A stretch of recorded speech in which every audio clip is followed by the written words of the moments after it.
Hey, you are joining the Cover One Fantasy Show, and I am one of your three amigos, Greg Tompsett, joined by Rich Haynes and Anthony Prohaska. Gentlemen, how we doing?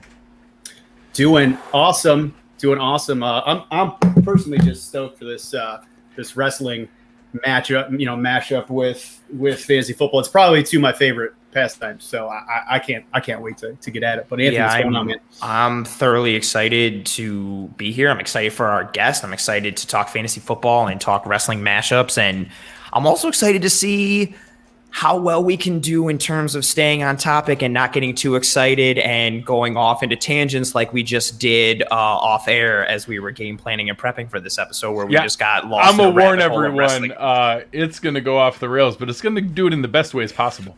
Yeah, of course, always in the best ways. So to jump into just the wrestling a little bit before we bring Jarrett Bailey on, our guest. So, I've watched wrestling my whole life. A couple of friends of mine that live out of state, we decided to use it kind of as a way to keep in touch. So the one dude lives in DC, another guy lives now down in Southern Ohio. So we've actually gone to 3 WrestleManias. We were trying to go every other year for a while. And last year, unfortunately, kind of COVID interrupted that a little bit. So I just want to share a couple of funny pictures. Since Greg, I don't know they're funny, but just some pictures. Since Greg, I always share pictures of you. So this was us at Mania in New York in 2013, which was pretty sweet. That's my dude Sean and my dude Adam. So that was a really great time. I think that was a CM Punk Undertaker match. He's a delightful human. I love that entrance when Taker comes through and Punk is like not scared and he's just like pumped, and then he meets him like as Taker tries to do his entrance and he just wants him. So I really thought Punk was going to do it. I thought Punk was going to break the streak. Punk was probably one of my favorite wrestlers, and I hate how his tenure ended. But they actually did his theme song live. It was awesome. That was super cool. And then we also were able to go to Dallas as well. So we saw Jerry's World. So this one's a little funnier. So this is us doing a little Young Bucks, although we're not dressed as the Young Bucks, but we got Macho Man, my dude Adam up back there in some America gear. I don't even know who the hell he is. I don't know if he's like Hulk Hogan. I think it's the America's Colors Don't Run shirt, which is pretty funny. That's fair. And then so we had that going on, and then one other real quick, we did New Orleans, for a second as well, and that was actually an awesome time. I think New Orleans in general, just one of my favorite cities ever, anywhere. The Superdome is pretty sweet, but honestly probably not as cool as New York from a venue perspective, at least the outdoor stadium, but the city also, obviously pretty awesome. And then I do have, Greg, I do have to, since it's a wrestling theme here, and I kind of deked you. I said I didn't have a picture of you this week, but Greg used to be one heck of a wrestler, actual wrestler. So let's see if we can point Greg out here from back in the day. I don't know. I think I can draw on this, actually. Let's see if it... Oh, is that you? I'm pretty sure that's you, tough guy. And then he looks like a young ECW Taz. Yeah, that's Rashad Evans up in the top corner from UFC fame. I cannot write right now. I've only been drinking a little bit. Yeah, that was back when I used to could. Man. So since the wrestling theme was on, I had to throw Greg's photo up there. And then last one, simply because, I don't know. I think my wife looks hot in a championship belt. I'm going to throw her up there just for fun because I think she looks attractive in the championship belt. So Kristen got a little airtime this week too. But so I just want to do the intro just to tell some of the listeners out there, just, definitely steeped in wrestling history a little bit. I love AEW, New Japan, Ring of Honor as well, NXT, ECW, all that stuff as well. So excited to get into all that. And this week we're drinking Bud Lights. And for those of you that listen to some of the former podcasts, some Trevor Lawrence's as well, because they're left over from my son's first birthday party. So I'm just to clarify again for those who don't know, Trevor Lawrence's are mango White Claws. That is what a Trevor Lawrence is. Yeah, when you're understanding what players are referenced to your draft strategies, you need to understand that Trevor Lawrence is White Claw. So obviously, Rich, shared his passion. Anthony, share a little bit before we dive into it where your origins with wrestling come from and why it's such a passion for you. Why you're excited about tonight's mashup with fantasy football and pro wrestling. I started watching it when I was just a little tyke and was lucky enough to grow up in the 90s with Bret Hart and Shawn Michaels and Undertaker and to live through the Monday Night Wars and when Hall and Nash debuted and then the Attitude Era and all those things. And I've been a wrestling fan, for pretty much all of my life, different promotions at different times. And New Japan, AEW, Ring of Honor, still WWE, even though it's terrible, NXT, just anything and everything. And obviously with fantasy football, and why I'm so excited for this episode tonight, to be able to merge those two things and to be able to merge it with a high quality guest that we have who shares our passion for fantasy football and wrestling and who has an amazing head of hair. So that's an awesome bonus as well. It's something that obviously when we were kicking this around, and this was one of the first topics that came up, it actually honestly was probably the origin of our show. When we started talking about fantasy football, I'm like, oh, what would be something different to kind of differentiate us? And we got the idea of doing the mashup idea each week. It was because of going down the rabbit hole of wrestling. So when this topic came up, we knew the only guest that could do it justice is our man Jarrett Bailey. You know him from SI Now, Fansided, the Laces Out podcast, I believe podcast, working with the Unbelievable Bailey and the Bird podcast as well that goes into wrestling. Our man Jarrett Bailey. Jarrett, how are we doing tonight? Well, that's a hell of an intro. I mean, you're complimenting my hair. We're talking about everything I do. We do it big here. If we had some pyro and entrance music, it'd be all going off if we had it. I'm opening one for you. Let's get it. Cheers. Well, I appreciate it. Yes. So, no, man, I'm excited about this. You said quarterbacks and wrestling, and that was, you lured me in with those two things. So, I'm excited to talk wrestling, talk football, and, talk a little bit about wrestling mashups with football. So it should be a fun time. So obviously people are coming here looking for the fun of the show, but looking for some fantasy advice. And before we start diving into the specifics of quarterbacks, the next couple of weeks are going to get into positional tiers. And we talked about that a little bit in the strategy show with, some of the older school ideas like value-based drafting and things like that. And that it got into tiers and how to differentiate between positions. And that, obviously there are specific strategies that go into that, but we'll go around the horn here. When you hear positional tiers, what does that mean to you? And I know, some people it might mean, they have to be exactly equal value, or drop-offs in talent. So we'll start with you, Jarrett. When you think about positional tiers and somebody maybe just getting into fantasy, what is that meaning to them as far as when you're tiering a position? No, I mean, whenever you talk about tiers, like whenever I do some sort of like tier thing, like whoever I have listed as one, that's the cream of the crop. And then they get progressively, worse as they go. So like if we have a tier 1 and we have, player X listed at 1, he's going to be better than player X listed at 4 in that same tier. So that's always the way I've done it, at least, where, they get progressively worse is kind of a crude way of putting that, but for like a lack of a better term, progressively worse down the list. So I always put it in order where, if you have like, usually when we get to like middle tiers, like, okay, tier 3, those usually kind of be, they're the larger of the groups. So like you're going to have, 8 guys at a tier, one's going to be better than 7. So that's always how I've done it, where yes, they can be in the same tier, but there's going to be, the classes of the tiers, the upper, middle, lower class of those tiers. So that's how I've always done it. I know people do it differently and say that, okay, if they're in this tier, they're practically the same value. I don't think that's necessarily the case. Yeah, unless you're going to have 12 tiers. So, yeah, exactly. Yes. Rich, how do you slice yours up?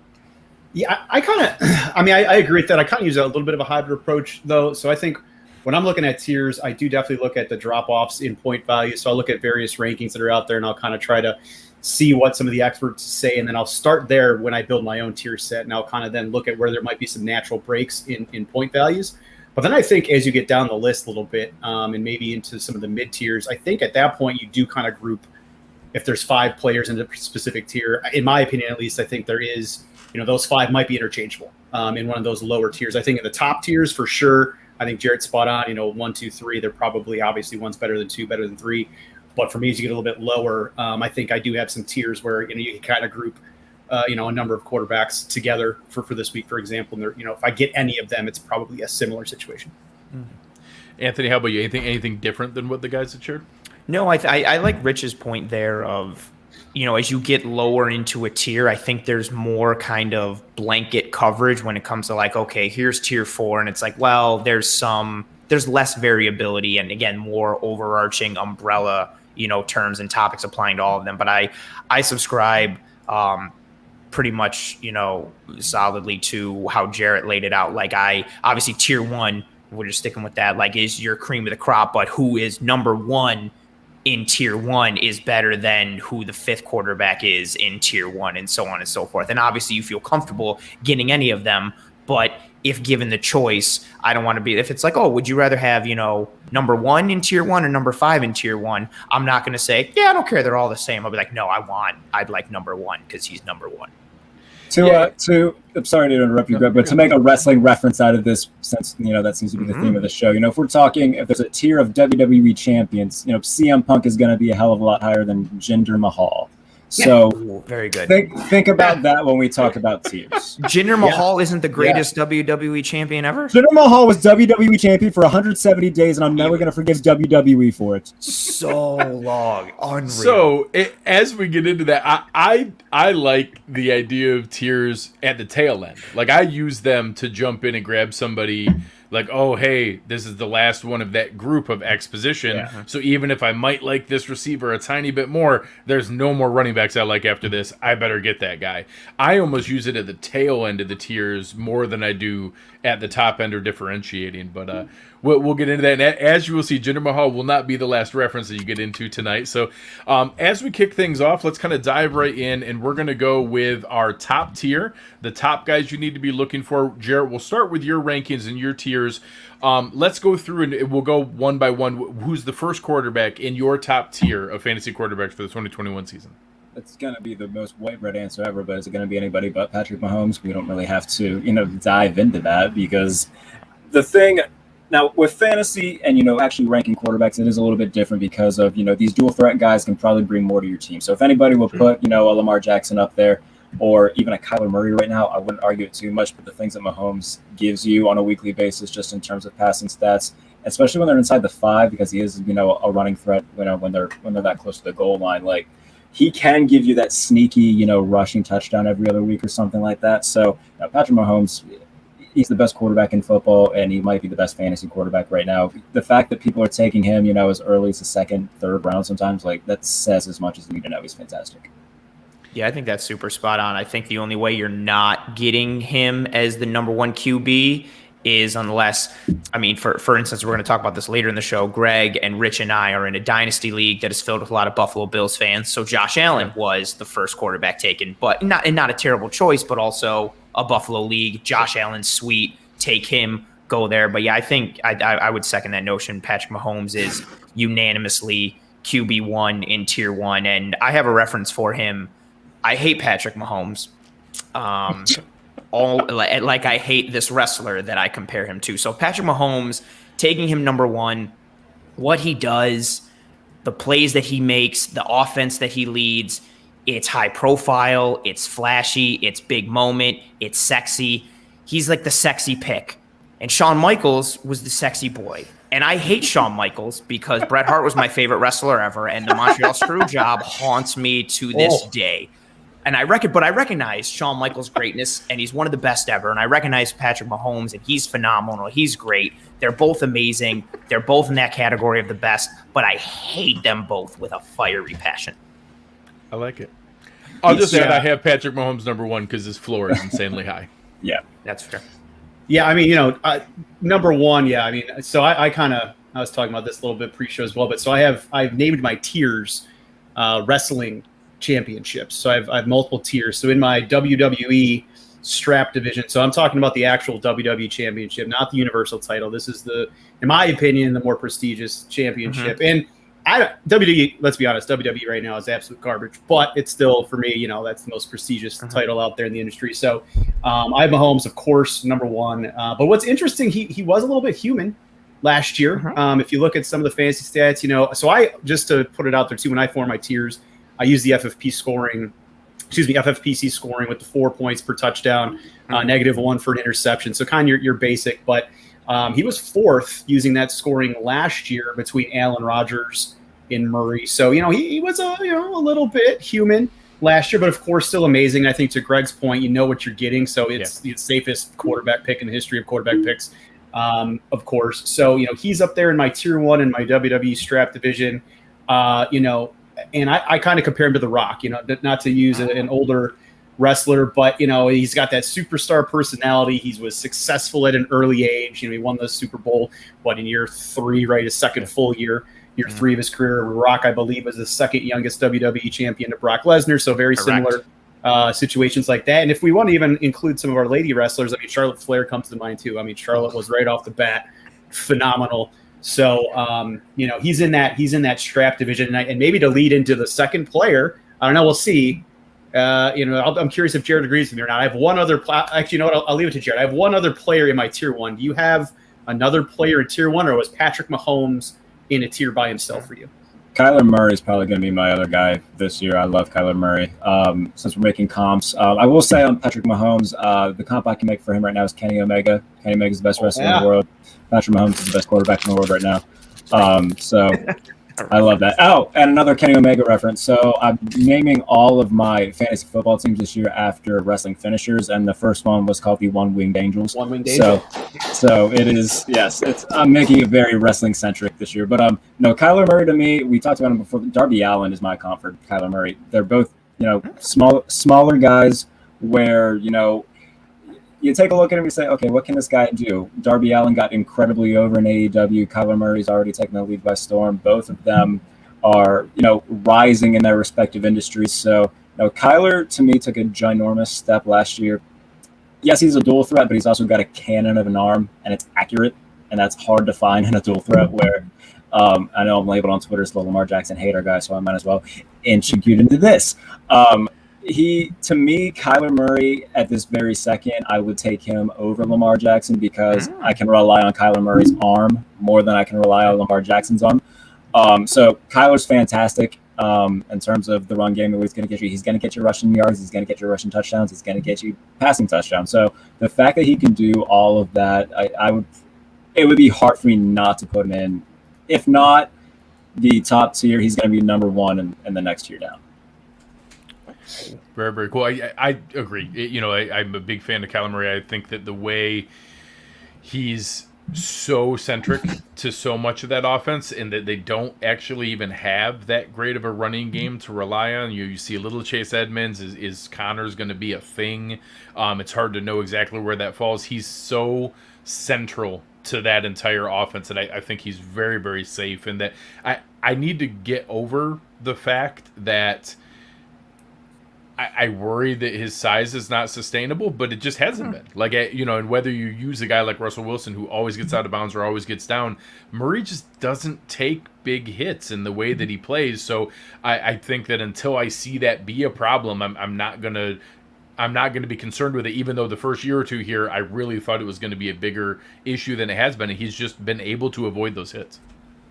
I think his thickness helps a little bit. He's 5'9", but he's got a little, he's like Taz, back in the day. He's an ECW wrestler.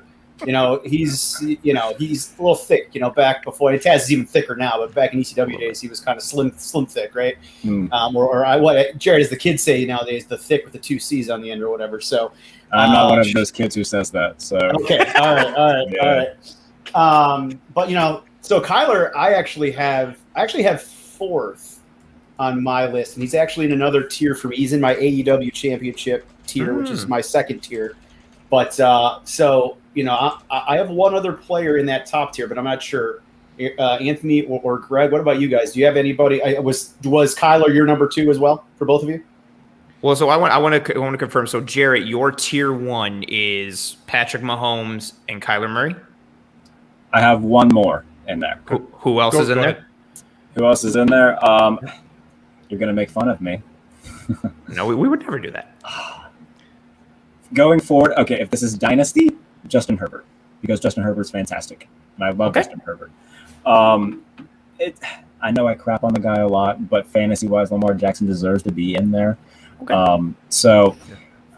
For fantasy-wise, yes, Lamar Jackson's going to get you a lot of points. He did have some down weeks last year, but aside from that, he's going to give you the rushing yards. Same thing with Kyler. It's just that Kyler's going to give you more of the passing side of the fantasy points. So yes, I know I'm labeled a Lamar Jackson hater. You see the flag behind me. I'm a Steeler fan, so I'm going to play to that. I write about the team for SI.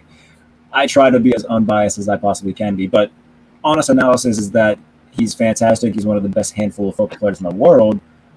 Quarterback-wise, pure arm talent, though, he's got a lot to improve on. But fantasy-wise, yes, he's going to give you a lot of points. I'm waiting for Rich to go grab something that is something Browns related. Yeah, I knew it. I was waiting for it. But you know what? It's okay because we can share in our Lamar hate. This is the one thing we can join together. You know, it's like the black hand and the white hand coming together, like the meme you always see. Right here, it's the Steelers and the Browns fans hating Lamar Jackson. And, you know, Jarrett touched on it earlier, and we can reference, I think there's some guys where it makes a lot of sense to touch on dynasty value in either direction. And, you know, a guy like Herbert makes sense. Lamar is one where I don't know that I'm as eager to get him in dynasty leagues as I am, where I think he's legitimately, wherever you rank him, second, third, fourth, maybe fifth. Like, he's not outside that top 5 in 2021 fantasy value.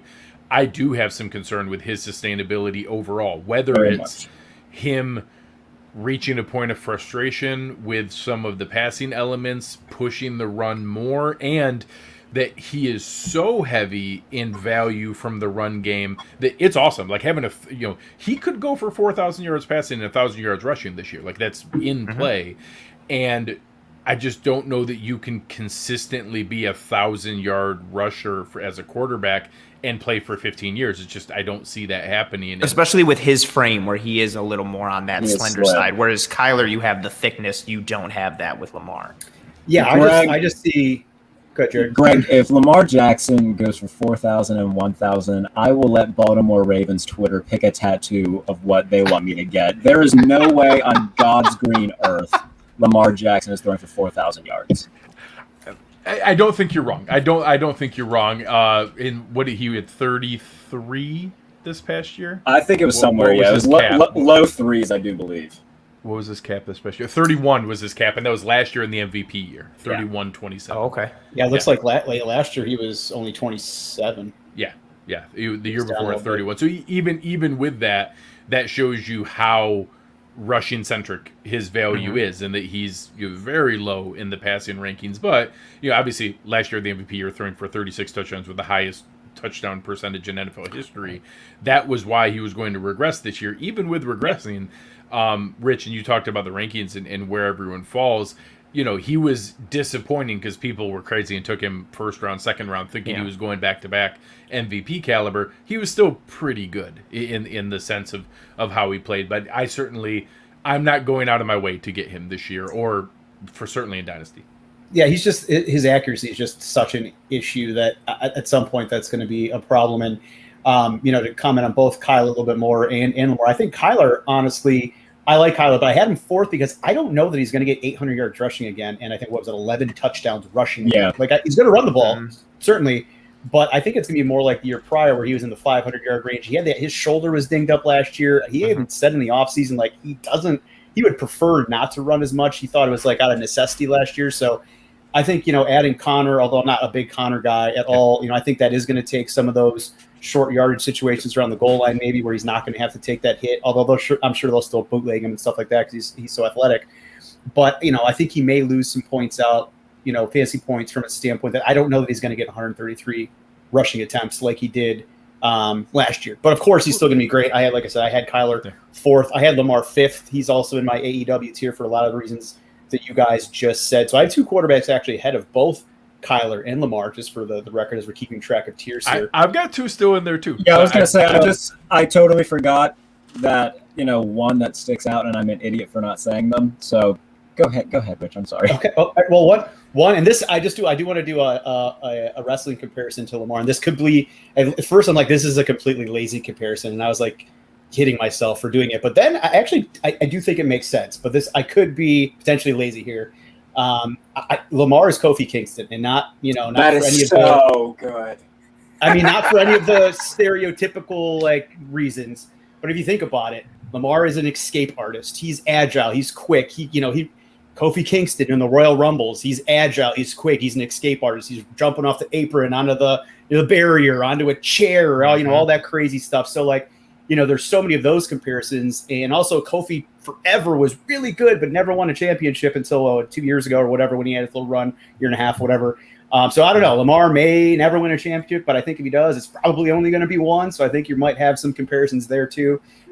So aside from the lazy pieces of that comparison, I think that was very good, Rich. I absolutely hands up. That's a damn good. See, I was going to say he was Rey Mysterio just because, every kid in America loves Lamar Jackson and he's small and nimble and whatever. But no, I like yours a lot better than what mine would have been. That's great. Oh, that's fair. So I've got one comparison and then one more thing to just hit on the tiers. So for me, my tier one, we've touched on everybody a little bit. I've got Mahomes, I've got Josh Allen, I've got Kyler Murray, and then I've got Lamar Jackson. That's your tier one? Yeah, in that tier one. But then right there on that cusp, and we'll talk about it with getting into tier two, there are several quarterbacks at the top of tier two that if someone wanted to put them into tier one, or if I had to put them into tier one, I wouldn't be upset at, because there's some really top level talent at tier two. And my comparisons for these, so Kyler Murray, Lamar Jackson, and Justin Herbert, who, Jarrett talked about in Dynasty, who I think he is a tier one Dynasty QB for sure. Yeah. Those three are kind of, the young up and coming QBs. They're getting a lot of attention. They're getting forced into the spotlight a lot. They're getting a lot of love. They're getting a lot of praise. They're kind of everybody's favorite, getting a lot of favorable odds, getting set up real well, getting booked real well. I'm putting them into a grouping together, and Kyler Murray, Lamar Jackson, and Justin Herbert for me are the shield. Stable. With Lamar Jackson being Roman Reigns, because initially right out of the gate, who are you looking at from the shield?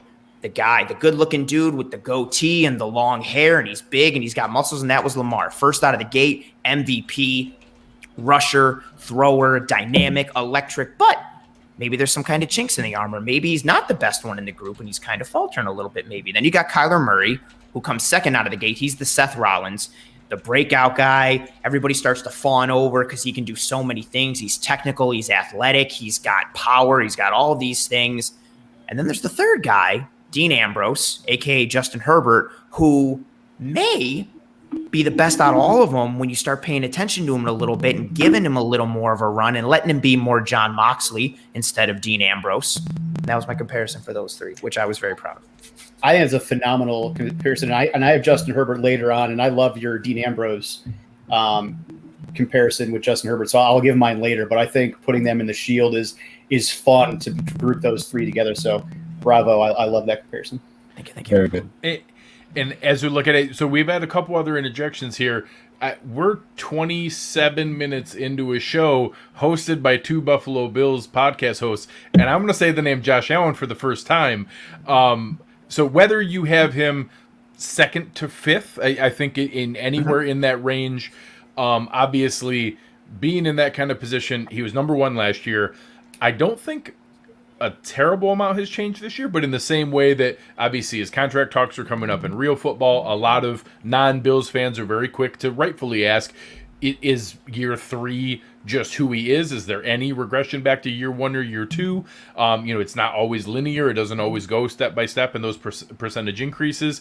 I think there are questions there. I do think his rushing ability, specifically in the red zone, I don't see him being an 800-yard rushing guy. He's not going to be Kyler. He's not going to be Lamar, but he's had 8 or 9 touchdowns every season rushing, so he's had that level.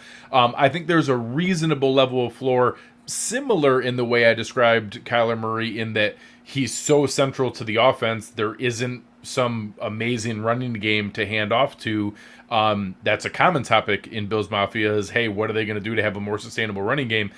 Josh Allen's the best running back on the team too. So there's just not a lot of alternative there. And then when you talk about some of the build things and the thickness, you now have 6'5" and 250 and thick, and that he seems to be. She didn't like it. Yeah, she didn't like Siri the was not ready for what I was like, saying. no, Josh Allen is not to.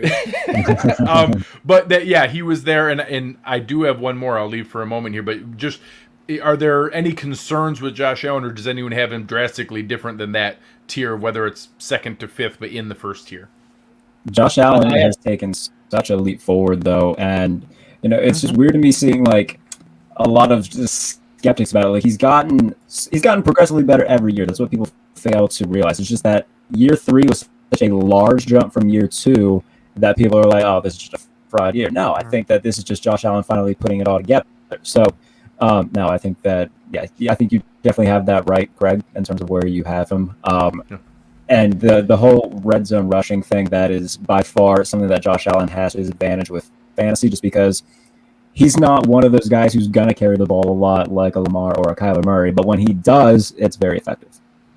Well, and I'll add in my one analogy for him is that there's a whole lot of Ultimate Warrior there to him, in that it's really awesome when the energy's going well. Sometimes it might go a little bit over the top, but that when he kind of harnesses the energy, it's awesome and really, really fun. Sometimes he might, you get the sugar high Josh every once in a while, but when the energy's harnessed, it's really, really fun. I think I love that comparison for Josh Allen. I have one as well, but I'm going to get to more of like the fantasy analysis piece first. I think what's interesting with Josh, and it's something that we've all hit on, or that's been hit on with different quarterbacks that we've talked here in this tier 1 conversation. We spoke about Lamar and the MVP year, and then how he had that statistical regression the second year. Kyler Murray, the year that he had last year, and then it's like, is he really going to rush for 800 yards and double-digit touchdowns again? That he kind of maybe regresses a little bit. The regression conversation for Josh Allen is, I think, an interesting one from 2 standpoints. One, the offense last year for the Bills is arguably the best in Buffalo Bills history, and that's saying something considering the 4 straight Super Bowl teams and even some other offenses had some historical years for them. So they hit on almost all cylinders last year, and Josh was getting into the end zone, putting up MVP numbers, touchdowns, yards, all these types of things, limiting his turnovers. I don't think it's crazy to say that he maybe regresses a little bit just because of how highly efficient he was last year. And also within that, and it's been a discussion that, I've talked about in Disguised Coverage, and I know, Greg has mentioned as well on the Cover One Buffalo podcast. A better year for Josh Allen this year for the Buffalo Bills doesn't necessarily mean that he puts up more touchdowns and more yards. So he might have a great year that is marked by more efficient play and better game management and reading. And so that also might contribute to the numbers. I think it's very interesting when looking at that, because I feel like he's to me, especially like as a Bills fan, as a Bills podcaster, he has such a high ceiling. So he could very well take another jump, but he also could realistically hit that statistical regression that we've seen so many other guys hit. Again, you even mentioned it with Patrick Mahomes. He came in 4th last year. And if even Mahomes can do that, I think it's fair to say even Josh Allen could also do that. Well, just to give in kind of some context to that, do you know what it would mean if Josh Allen finishes this year with 42 total touchdowns and 4,400 yards total? It would mean that he had a 10% regression. Wow. So those are phenomenal numbers, and they would mean that he regressed 10% in all of his numbers. So it's I say unlikely that we see 5,000 total yards and 46 total touchdowns again, but that doesn't mean it's not going to be a good statistical year in what you do with him. So, Rich, you had him number 2. What are your thoughts on what you'll see this year for Josh Allen? No, I agree 100%. Maybe I'm getting indoctrinated into the Bills culture too much here. I always hanging out with you guys, but Josh Allen, I will 100% say that I hated him coming out of college, and I took a big L on that one, which is fine. It's a big bus. So, you're fine. There's a lot of people on that bus. So he was. I think I had him 5th that year, if I remember correctly from the quarterback rankings. I just didn't like him at all, but he's been amazing. And I think again, even if he has a little bit of a regression, his floor still with that offense clicking is still going to be very high. So I had him. I have him and Mahomes in a tier by themselves in my WWE Championship division from a tier perspective. So I have them ahead of my AEW tier, which has Kyler and Lamar 4 and 5, and the mystery man number 3. But from a WWE standpoint for Josh, there's a couple people that crossed my mind for some NXT or even some European indie folks. Walter came across the mind. Interesting, because he's a big mother. He's a big MFer. He's surprisingly agile for his size. His chops are crazy, kind of like Josh Allen's arm strength, but that probably missed the boat for everyone except for maybe Jarrett and Anthony. I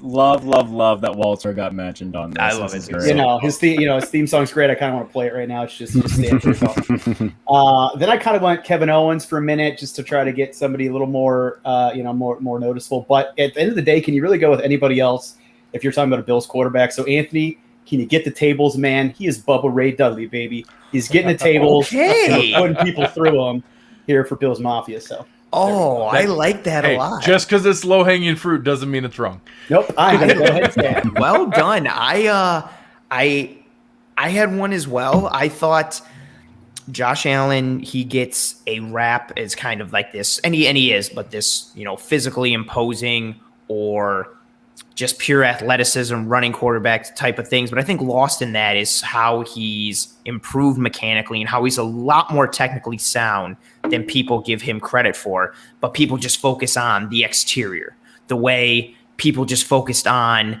the gimmick for this one wrestler and some other things with him. And I'm wearing the Austin 316 shirt because Josh Allen to me is Stone Cold Steve Austin, because Austin was a tremendous technical wrestler, but nobody realized that or paid attention to it anymore. Once that glass hit and he was drinking beers, everybody just thinks of the stunner and middle fingers and all these things, the way people just think of Josh Allen, his size and athleticism, but they both had a chip on their shoulder. They both are tremendously dedicated to their craft. They both had organic rises to the top, and Josh Allen is Stone Cold Steve Austin for me. And yeah, in that tier one. So does anyone have any tier one quarterbacks left? I have one left that's in my tier one. So my one is also my bold prediction for the first one so far. Jalen Hurts. We'll get to Jalen Hurts. I think the guy that has equal chances to end the year as quarterback one is Dak Prescott. You're just saying that because you took him in that Dynasty League. It's not an accident that I took him in the Dynasty League. I think that what we saw last year, obviously he's not actually going to stay on pace for 7,000 passing yards, but 5 games into the year, he was on pace for 7,000 passing yards. I don't think their defense got better. Mm-hmm. I think they still have the same offense. I don't know that it's going to work in real football. I think there's some problems with that team from a defensive standpoint.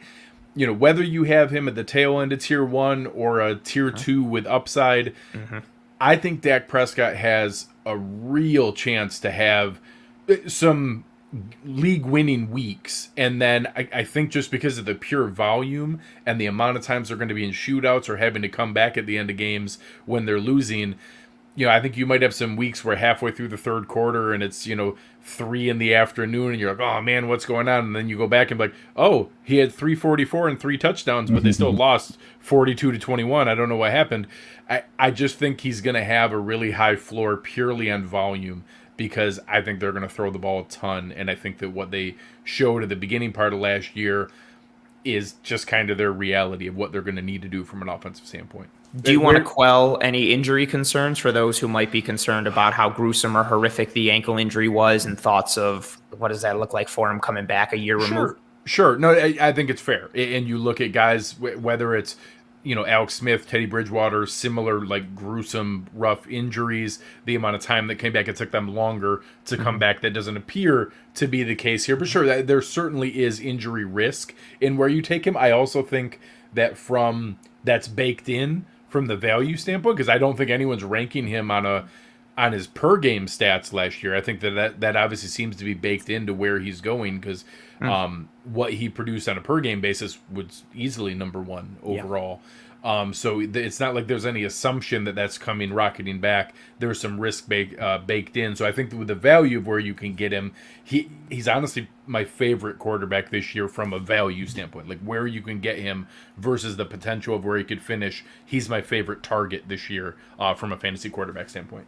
Dak Prescott to me right now is like Mustafa Ali trying to make Retribution work. Like Mustafa Ali by himself, he's awesome. Retribution, the gimmick is just terrible. And the team around Dak Prescott right now is Slapjack and whatever the hell they named the other members of Retribution. I forget, they're so bad. But yeah, so Mustafa Ali by himself, very good and underappreciated. Mustafa Ali with retribution, much like Dak Prescott with the dumpster fire that is the Dallas Cowboys roster, god awful. So no, I love Dak. I think that this year is going, and it's a shame because it took seeing what the Cowboys were without Dak to kind of appreciate how good Dak really is. Yeah, what he was holding together in that dumpster fire. Yes. So no, I do like. I'm also very high on Dak. He's number 1 on my tier 2. I hope he has a good bounce back year just because he's such an easy guy to root for. And Dallas is just a mess right now. So no, I think you nailed it on the head though, just because he's going to have just pure volume. Like they're going to have to throw the ball a lot to stay in games. And, Dak's going to get a lot of production just based off that. And the weaponry is so strong. I mean, you're looking at Michael Gallup as like the third wide receiver, I guess, if you wanted to classify that after CeeDee Lamb and Mari Cooper. And yeah, and I love the Mustafa Ali reference, and just got to find someone to be slapjack and T-Bar. T-Bar, yes. And Mace, yes. Oh, and Mace. Good call. So stupid. Other than Micah Parsons, you can just name anyone on the defense, T-Bar and Mace. That's basically the Jalen Smith can be T-Bar. But yeah, I mean, Dak was my number 3, so that was my my number 3. And this is quotes. So my show notes. This is just a couple, the quote I have to talk about it. Still don't think that the defense is going to be good, so Dak is going to have to sling it, and I love his wide receiver weapon. So I won't go more than that. You guys all already basically said all those points. I agree 100% with them. I think Dak has a chance to really be very good. And yeah, Greg, I think from a value standpoint, I agree with your comment as well, that where you're going to be able to get him in drafts right now. And actually, if we look at the ADP, I mean, he's going, well, I mean, it depends on the leagues you're in, but he's going like 5th round, 6th round in current and up-to-date ADP numbers that I'm looking at right now. So he's like a mid-tier guy, but hey, again, I think he has an opportunity or a chance maybe to be the number 1 fantasy quarterback, really, because, back-to-back number 1 fantasy seasons in any position are rarities, right? So Josh Allen's probably not going to be number 1 again, just like Mahomes wasn't number 1 the year before. Yep. So, Lamar, same thing. Lamar, great point. So, Dak, I think Dak has as good of a shot as anybody. So, yeah, we give the analysis and the advice aspect here. And if for some reason, so we talked about draft strategy last week. I know several of us are proponents of the, waiting on a QB, kind of going in the mid rounds or late, mid late, however you want to go. If you are in a draft and you go running back and wide receiver in your first, 4 to 5 picks or whatever, and Dak Prescott is laying there for you in the 5th or 6th round, jump all over that. That value is absolutely ridiculous. That would be tremendous. As much to, again, we're going to speak about it a bit later, but where Greg got Dak in the Dynasty League that we're in, I thought that value was tremendous. Getting a guy who you could easily make a case for as QB1, getting him in a Dynasty League at the end of round 1 is tremendous. And if you're starting in a redraft and he's there, and I would even say even in round 4, if he's still there, that's a quarterback that would give me like a pause and be like, ooh, should I pull the trigger on this guy? Because him being there in the early middle, that'd be sick. Yeah, I think the only reason why he even went that late, not to get too much into the Dynasty League, is simply because of his age compared to some of the other quarterbacks. Sure. I think that's really not that he's old, but he's been, 6 years in the NFL-ish right now, something like that. Yeah, sneaky 27, turning 28, so not at the very top end of it. But and the reason that was a super flex league in Dynasty, but I got him as the 8th quarterback, which obviously I was happy where that was. Tremendous. As we go into the second tier here, and Jarrett, we'll get your next guy. For me, the second tier are guys that I could see potentially finishing as QB1, but there's a reason where I don't think the floor is as high, that there's some flaw to what's there, but they're guys that you still would feel really good about being your starter. You'd feel comfortable with. The later you get them, the better value you feel that it is, but that there's some maybe question more so than that top tier where you feel pretty good about what they're going to put together. Who is the top guy for you? I think you said Dak. Who is your next guy in your tier 2? If Matthew Stafford's available, I'm hopping all over Matthew Stafford this year. To me, Matthew Stafford is a lot like Christian, because everybody paid too much attention to the fact that Christian was a part of a team for a while, and he was just so associated with, Edge and Christian, the Brood and everything like that. And they didn't give Christian enough love. Matthew Stafford has been tearing up the league on a very low-key, type basis for the past few years. He's gotten better since Calvin Johnson retired, and nobody wants to talk about that because he's playing on the Lions and they always suck. Now, he gets to go somewhere else much like Christian has gone to AEW, and show off what he can really do. Now, obviously, Christian had a world title run, which turned to crap because, the whole one more match thing against Randy Orton, which I'm still angry at WWE for not letting Christian just have a nice run with the title. But now, Christian is now kind of more well-respected, I think. The fact that he's come back, maybe a little bit more rejuvenated, a little bit more, with a fire under his butt. I think Matthew Stafford's going to be that this year. He's got the best offense around him that he's ever had by a mile. Defensively, Los Angeles got a little bit worse because they lost, John Johnson and a few other pieces on that defense, Samson and Bukum. But, you look at what they have in terms of a run game. I know Cam Akers is getting a decent amount of love. But the offense is very much going to run through Matthew Stafford, Cooper Kupp, Robert Woods. It's going to be a pass-heavy offense, and Matthew Stafford is going to have a heck of a year. I'll just add, I made my comment about Dak Prescott. My second favorite value of anybody on this list is Matthew Stafford. I think you can confirm where you see it, Rich. I think the 11th round is where I see him going for the most part. Yeah, love it. Fantastic value.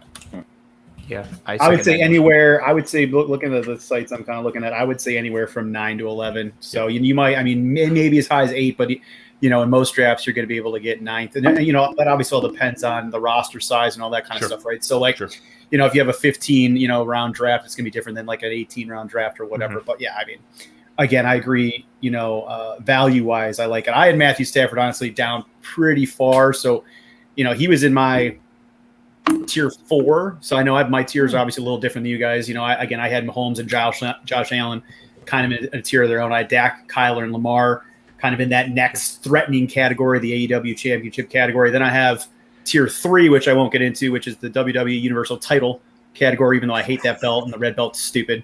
And tier 4, the blue belt's even worse, Rich. The blue belt's worse. The blue bar, yes, the blue belt's stupid too.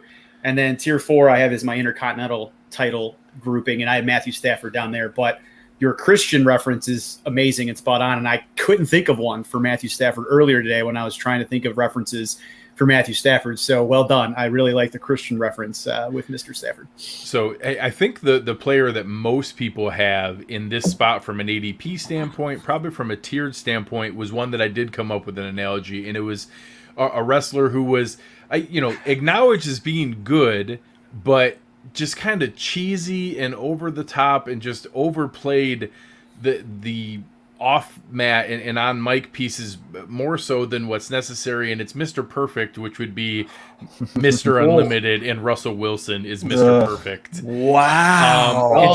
He's just a cheesy, weird dude. No. But he's good. He's good. And I like him from a fantasy standpoint, but just always seems like he's trying way too hard at everything. Man. So I have Russell Wilson as Mr. Perfect, but at the top of my tier 2, I'd gladly have him on my fantasy team. But that was where Greg. Get some hate, right? Yeah. Greg, I distinctly remember after he released that dumbass Mr. Unlimited video, I quoted and said, "I cannot wait for Aaron Donald to sack him 97 times this year. I've never wanted to see something more in my life than." Right after that video, I was just hoping that the last 2 seconds with him getting speared by Rhino, getting a gore or something, that would have made me the happiest human being alive. Yes, he's quite cheesy. I love that, Greg. Very, very good. Yeah, I like the reference, but I thought Mr. Perfect was immaculate. It hurts my heart. Oh God, for how he's thrown into that boat. But you nailed it though with. Everything Russ does is just so go Hawks. At the end, I'm just like, shut up. It seems like he has he has a personal focus group that tells him what he's supposed to say in each segment. This is what the focus group told me I should reply to this tweet. I'm supposed to wear this tie because it invokes power, so that's why I'm wearing it. Russell Wilson talks like WWE promos are written. Yes. He might be. You know what? Russell Wilson might be on the creative team, and we don't even know behind the scenes. That's why WWE. He has no wrestling experience, which means he would be probably head of creative. Perfect for head of WWE. Me and Russell Wilson, right there. Me and Russell Wilson are on the creative team. We're doing the bookings. Oh, Yeah, that's spot on for Russ. that was Man. So now, from an actual fantasy standpoint, it's really the tale of two halves. And now, as we see Brandon Whedon coming in and taking over, trying kind of bringing some of that Rams offense, bringing a little bit different. We saw the let Russ cook thing at the beginning of the year, which was phenomenal. You go the first 8 weeks, unanimous NFL MVP, and then all the talk of, I can't believe Russell Wilson's never gotten a vote for MVP. That's over for this year. And then lo and behold, he didn't get a vote because the second half of the season, they went back to the weird reliance on the run game and didn't let him continue to throw. So I don't know that he should, from a real football standpoint, I don't know that the Seahawks' best path is 50 passing attempts, but I think it's more than what they did in the previous years, more than what they did in the second half. And from everything that you've heard, whether it's from Tyler Lockett, DK Metcalf, talking about this new offense and the freedom it gives them and the ability to ad-lib and adjust at the line of scrimmage, I'm curious where that goes, and I think there's some value to be had there. But there's still, as I said, anybody in the second tier, there's a question with him. And Russ is, if it goes back to Pete Carroll putting the clamps on the offense, that it's capped in what the value is. Yeah, I think that's fair. Dak is at the top of my tier 2, and he really, I could put him in tier 1 and I'd be fine with it. But after Dak in that tier 2 is where it starts to get, to your point, Greg, like that murkiness there. The tale of the two halves things for Russ has been super, super legit the last 2 years. Guys who have just had Russ are just crushing their leagues the first 8-9 weeks. And then down the stretch into the playoffs, you're like, do I need to bench Russell Wilson? Do I need to start? Last year, I knew people who were like, should I bench Russ and play Taysom Hill? Am I going to get more points at Taysom Hill? And it's that's not a crazy thought with how it's been going. And Russ is in that second tier for me, along with Dak. I have Herbert in that second tier as well. I love the idea of Matthew Stafford in tier 2. He's at the top of my tier 3, but I think Matthew Stafford is being tremendously underrated because of his time in Detroit, and not because he was bad. To Jarrett's point, nobody paying attention to Detroit because they're Detroit and they were so bad. And he goes to an offense where Jared Goff was a very viable fantasy starter and had some tremendous weeks and a very solid year at one point, and they went to the Super Bowl in this Sean McVay offense. And no disrespect to Jared Goff, but Matthew Stafford is a much better quarterback with a much better arm, and he gets that receiving core and that weaponry that is just very legitimate in nice weather, in a nice field, with a genius of an offensive coordinator. I think Matthew Stafford is being tremendously undervalued in fantasy football. Ooh, I like the comment there. I don't think it's crazy. I absolutely think the Rams going to the Super Bowl out of the NFC is in play. Yep. Very nice. So my quick reference for Russell is that, and he's not nearly as cool, but CM Punk was straight edge for a long time, and then, so the Russell Wilson straight edge thing, although CM Punk is infinitely cooler than Russell Wilson ever was. How dare you ever mention CM Punk and his swagger to the absolute cheesiness of Russell Wilson. Damn you. I just the straight edge piece. But yeah, that's fair. No, I understand that. Probably my favorite wrestler, CM Punk, of all time, and I'm so sad that he decided to walk away. But maybe someday. Owen is in Chicago this year. Every time there's a wrestling show in Chicago, I get this voice in my head. I was like, I mean, I know, right? Oh, God, if you ever came back to an AEW show in Chicago, that would be the place would fall down. The roof would. When I went to All Out, the first All Out in Chicago, and the entire 3-4 day weekend, everybody was just like, yo, do you think Punk's gonna be here? Do you think Punk's gonna be here? He's gotta be here. And then somebody would be like, yo, I saw CM Punk at the store and this and that he's gonna do. And it was like, he lives in Chicago. It doesn't count. He's already naturally there. And if he shows up ever anywhere, let alone in Chicago, the internet will break and that building will crumble from excitement. So the next one in this area, I think we touched on it earlier. Did anybody have, I know we talked about Justin Herbert being a tier 1 dynasty, an early tier 2. I have him right in this range. Mm-hmm. Does anybody have him drastically different than a tier 2 type guy? Justin Herbert's my MVP pick for this year. Yeah. Oh, sneaky. I mean, so this came up. I want to give proper credit. when they were talking about it. I believe it was on the Ringer NFL podcast, and they were going around asking for who could take the Josh Allen type leap that we saw going into the next year and being in a top MVP candidate. And it was, Nate Tyson and I'm drawing a blank on the other host of the Ringer the Athletic NFL podcast. I'll think of it later. But they went back and forth, and it was definitely Hulk Hogan. That it was going through, and that obviously Justin Herbert was the most reasonable one, even if it wasn't the leap that Josh Allen made, because Herbert was infinitely better as a rookie than Allen was. But that I don't think a decent bet on Herbert for MVP is crazy.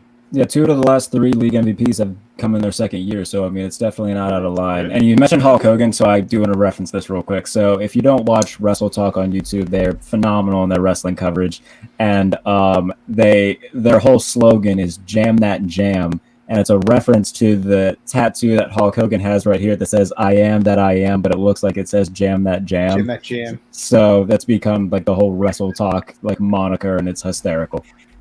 I love that. HH, don't get work, brother. So, any other guys here that you have in tier 2? No.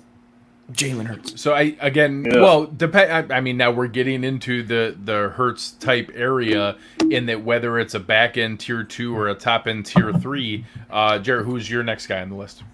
Now, this is where like you can kind of clump guys together, and I wouldn't argue with you too much. So it's a lot of, Kirk Cousins, Matt Ryan, Derek Carr, a lot of those guys. But at the top, I mean, Joe Burrow and Baker Mayfield and Carson Wentz, I could not. If you could put any of those 3 in any sort of order, and I would not believe you. So here's another bold prediction that I believe half of this panel is going to be really excited about. I don't think Lamar Jackson ends the year as the top fantasy quarterback in the AFC North. I think that whether it's through sustainability, passing, or just the step forward from either Burrow or Baker Mayfield, I could see either one of them topping Lamar Jackson to fantasy points for this year. And Ben Roethlisberger being number 1, of course. Obviously, Ben Roethlisberger. Of course.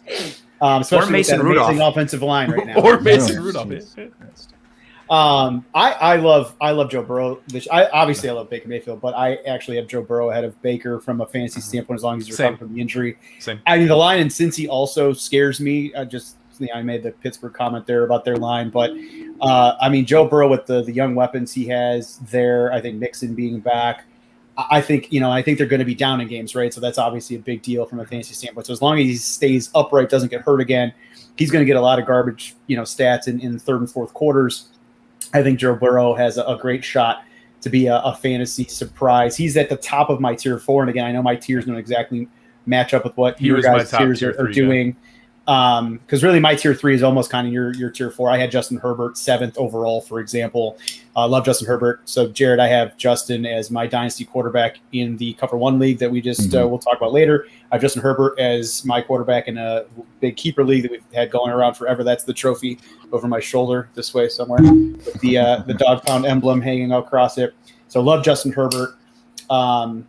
But I think Joe Burrow. My comparison for Joe Burrow, even though he's in the top of my intercontinental title tier, for me, I think he's like Adam Cole from NXT. He's got a similar swagger. He hasn't really made it yet on the big stage, but he killed it at LSU, just like Adam Cole killed it in Ring of Honor in the Indies and NXT. So he kind of has that Adam Cole baby swag going on. For me, Joe Burrow, baby. Maybe that works. Cincinnati. It does. That does work. Actually sounds pick it up. Oh right my now. goodness, that's beautiful. Baby. I was talking to a friend who compared him to Jungle Boy just because he's playing for Cincinnati. That's funny. That makes sense. It's funny, and Jungle Boy is actually really good in AEW, but so over in AEW. He's so over. Really so good. a couple guys that are floating around in this same group that we haven't referenced yet, probably because they're older than dirt. Where do you stand on? First, I'll ask, where do you have Aaron Rodgers and Tom Brady for this year? And then how do you approach guys like that in Dynasty? So we'll start with you, Jared. And just what are your thoughts on this year, the risk of whether Rodgers is going to play again, whether Brady is going to cash in his AARP card, how that's going to work? Where do you stand for this year, where I still feel pretty good? And then long term with Dynasty, where you know you're not getting a 5-year run from those guys. Yeah, I stay away from them in Dynasty. I mean, this year, if you asked me a few weeks ago, is Aaron Rodgers going to be a Packer? I probably would have said no. Right now, I'm leaning toward yes, just after his comments from the whole golf weekend and everything. So it looks like, he's just going to deal with it this year and then play elsewhere in 2022. But no, in terms of, drafting them on a yearly basis, just for a season, an every year league, I would be okay taking, a Brady or Rodgers. In Dynasty, no, I stay away from the older guys. I think, 34, 35 is usually kind of where I start cutting it off. But in terms of Dynasty, I go for the young bucks of the NFL. I knew it. Do it. I was like, he's got to say it. Yeah. He's got to say it. So I tend to lean toward those guys more. Russell Wilson and guys like that, I'll give the draft pick to, just because Russell Wilson's still got a good amount of time left in him. Sure. So, but no, guys who are north of age 35, 36 in that range, I usually stay away from in Dynasty. And Russell Wilson, I think, gets lumped in with that. He just turned 32, so still, I think you have anytime in Dynasty you can count on 5 years. I don't plan beyond that. Like, hey, we have no idea what else is going to happen. If you have 5+ years, I'm good with that. I think that's fine to plan for with Russell Wilson. Rich, what do you do with guys like Brady and Rodgers? Yeah, I mean, obviously in Dynasty, I stay away from him. For Dynasty, especially in the 2 QB type flex leagues that we were just in. I like to get my quarterbacks early, and I like to get them young so that I can hold on to them for a while. Brady though, in a redraft, I actually have him in my tier 3, actually right there with Justin Herbert. I mean, he showed no regression last year. Bruce Arians is going to throw the ball. He has 3 great wide receivers, even though Antonio, Brown's crazy. He still has 3 good, and Gronk. Gronk had a little bit of a resurgence last year. They don't have an amazing running game. He's going to throw the ball. So unless he gets hurt or, the ARP thing comes and catches him, I think he's still going to be a very productive quarterback and somebody that people are going to pass over because of his age. And I'm more than happy to pair a Tom Brady in like the mid-late strategy that I talked about last week. So if I'm grabbing Tom Brady in the mid-rounds, then, a younger quarterback late. Say Joe Burrow. Joe Burrow is, I right now you can say that I think Joe Burrow is going to climb up the ADP charts as we get closer to the season. But yes, I would love to pair Tom Brady with Joe Burrow if Joe Burrow fell, but I don't think that's going to be the case. Yeah. But I have Brady in my tier 3, my WWE Universal title tier. And my comparison for Brady from a wrestling standpoint is actually Chris Jericho. Jericho, Y2J, amazing career, right? I mean, WWE lifer, WCW, WWE lifer. And then, obviously has reinvented himself in AEW as well as New Japan. But, more mainstream here in AEW. And I feel like, Brady obviously did the same thing. There's actually an interesting piece about Jericho went to Vince McMahon and was like, hey, I'm thinking about taking this AEW offer. And Vince was like, go take it. And Jericho's like, okay. And he did. And Vince thought he was like, just bluffing or whatever and thought he was kidding. And Jericho's like, well, you told me to take it, Vince. I came to you. And, so that's kind of funny. So I feel like Brady, had a similar beef with New England and then went down to Tampa Bay and proved them all wrong. Like, hey, I'm going to go win a title. So Jericho is my Brady reference. And I have him as my 6th overall quarterback this year, tier 3, right there with Justin Herbert. And I have Aaron Rodgers 8th. So in a similar standpoint. And I do have a wrestling reference for Aaron, but I'll let you guys comment on Aaron from a fantasy standpoint first. I will touch on, a lot of people have asked the question that Jared touched on earlier. If anyone, the reason that you've seen a lot of the reporting dial back on, Aaron Rodgers is going to force a trade, it's because those reporters looked at how the finances of the contract work. $55 million. Absolutely no leverage. None whatsoever. So some of the previous comps where people talked about, this guy forces way out or that guy forces way out, all of them are pending free agents where they had leverage and that they were going to be able to leave anyways. He would have to pay back enormous sums of money and get fined up to, honestly, almost like $30 million in fines if he sits out. There is no scenario where he can sit out. There is no scenario where he could force the Packers to trade him. Now, he can make their lives difficult where next offseason they could want to just get it done and over with and move on to the Jordan Love era. But I would bet an enormous sum that week 1 of the 2021 season, Aaron Rodgers is the quarterback for the Green Bay Packers. And if that sentence is true, I'm okay drafting him in fantasy because then he's got Devontae Adams and the rest of those guys, and he's going to do maybe not MVP level what he did last year, but his floor is still pretty solid. This is where the CM Punk reference comes in. Aaron Rodgers is clearly CM Punk. Oh my God. Oh, there you go. There couldn't be a more CM Punk quarterback in the world than Aaron Rodgers. The guy who says, F the man, I'm going to do what I want, I'll leave. Except in this situation, CM Punk didn't lose $55 million if he left. Yeah, other than that. So yeah, that's definitely that's beautiful. Either way, it's all the work. They both knew that they were going to come back eventually. Oh man, I like it a lot. I don't know. I mean, CM Punk was definitely getting abused, and from a health perspective, nobody cared about him in WWE. So yeah, that makes a ton of sense.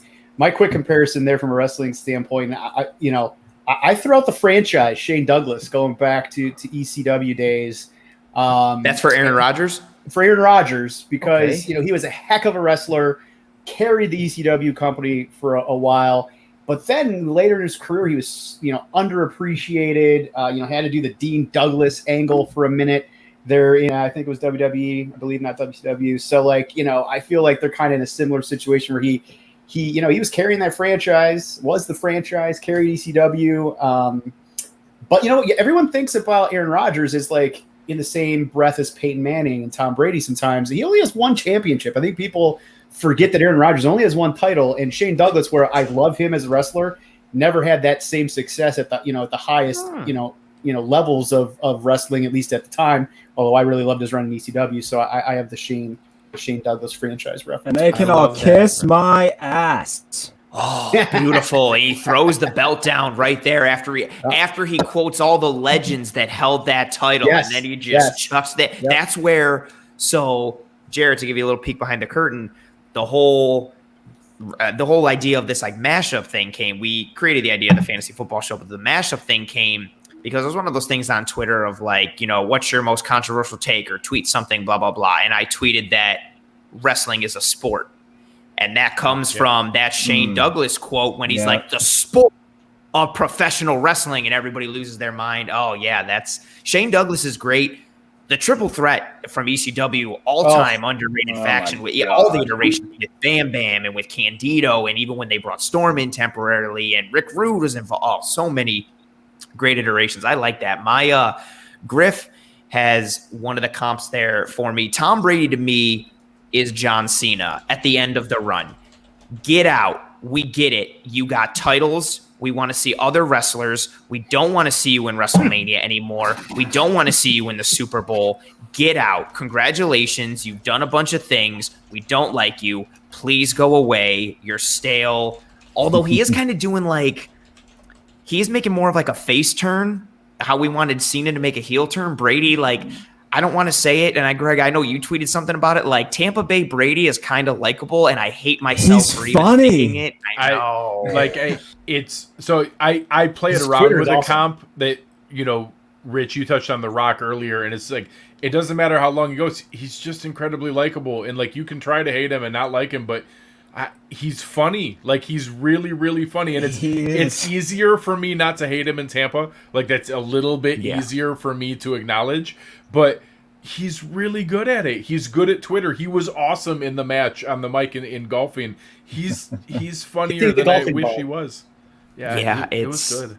It's tough, and and to relate it back and tie it back to the tiers, he and Rodgers are in my tier 3, especially if we're looking at from a redraft perspective. I don't think they're going to set the world on fire, and for Brady, it's going to come down to, the numbers last year, they won the Super Bowl, and he didn't set the world on fire. He had some really big weeks, including championship week against me when the Detroit Lions played ball backups and the Buccaneers scored 40 in the first half, and it contributed to my downfall. But you'll see some big weeks from him.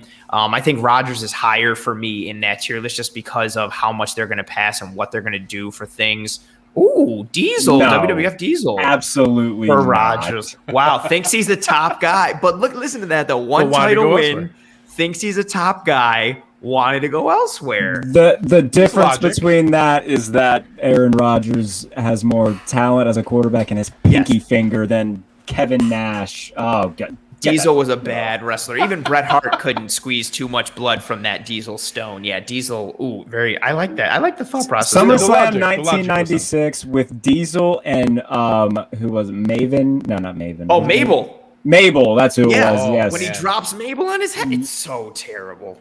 Horrible. So terrible. I also think with I was about to go down a whole nother wrestling path. I was like, yes. I gotta stay on topic. So I think with that tier 3, I think this is where we start to see a lot of whether it's like, depending on how you want to like phrase it, like the tiers start to expand or tiers start to meld a little bit. Well, and preference comes into play. Exactly. Like the variance is much, much higher in anywhere here or lower. Exactly. Like so I made several jokes and alluded to it already, but Jalen Hurts is in this tier 3 for me at the top, not because I think he's going to be a tremendous NFL quarterback, but I think in that Eagle offense with Nick Sirianni, which is big, on creating matchups and getting the football into their playmakers' hands quickly and allowing them to do work, he's set up for success in that offense. Be like, I'm just going to chuck it to Devonta Smith or Jalen Reagor, or maybe just run RPO or read option with Miles Sanders and just do some things or throw to Goddard. Like, I think he's set up for success. And that's an example. Yeah. Like Greg, like you mentioned, in that tier 3, you get guys, you get that variability, but it comes down to scheme or structure or certain beliefs and certain things, and a lot of floor and ceiling aspects in that tier 3. And I think that's where you really start to see the divide for people when they start ranking their QBs. Traditionally for me, tying it back to the draft strategy episode for last week, I'm usually, especially in redraft leagues, I'm usually getting tier 3 quarterbacks or tier 2. And like for this year, like if people think Matthew Stafford is a tier 3 QB and don't want to take him, I'll gladly take him at like 8, 9, 10. Oh, if he's 11, awesome. Like I would gladly take a tier 3 QB like that later in those middle rounds. Those are traditionally what I target in redraft. When I think in this section, my bold prediction is that Jalen Hurts does not finish the season as the starting quarterback for the Philadelphia Eagles. My bold prediction is that he finishes inside the top 7. So that'll be a fun one for us to track as the year goes. Vastly opposite. In that I don't know for sure whether it's simply because all of his value is as a rusher, or that they realize that he can't pass the football and that they try to go another direction. I don't think he finishes the season as the answer for the Eagles. Jalen Hurts to me is Mr. Kennedy. Like everybody has such high hopes for him, but he's just going to end up not doing good at all.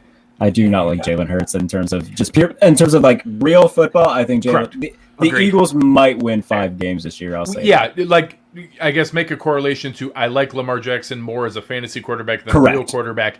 I have the same structure where I can see the reason to take Jalen Hurts in fantasy because I do think he's going to accumulate stats in the same way. Yep. Terrell Pryor had a really nice run of accumulating stats as well. He was also a horrible quarterback. Right. So eventually he had to change positions and couldn't do that anymore. I think Jalen Hurts is Terrell Pryor.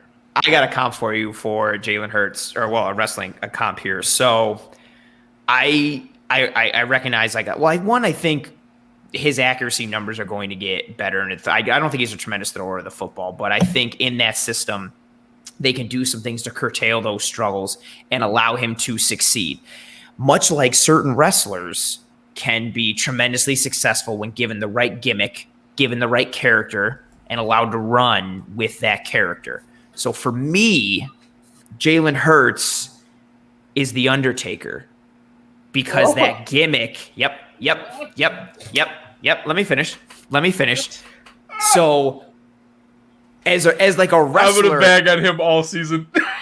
As a wrestler, as like himself, there's that huge debate with Taker of like, is he great because of the gimmick and what he's done? Or is he great because of how good he is in the ring? Is it the character? Is it the gimmick? Is it the ambiance? Is it the aura? Is it the couple moves that no one does? No one did the tombstone. He was one of the first to really do the choke slam, the old school on the tightrope, all those things that were attributed to the character and the ambiance attached to him.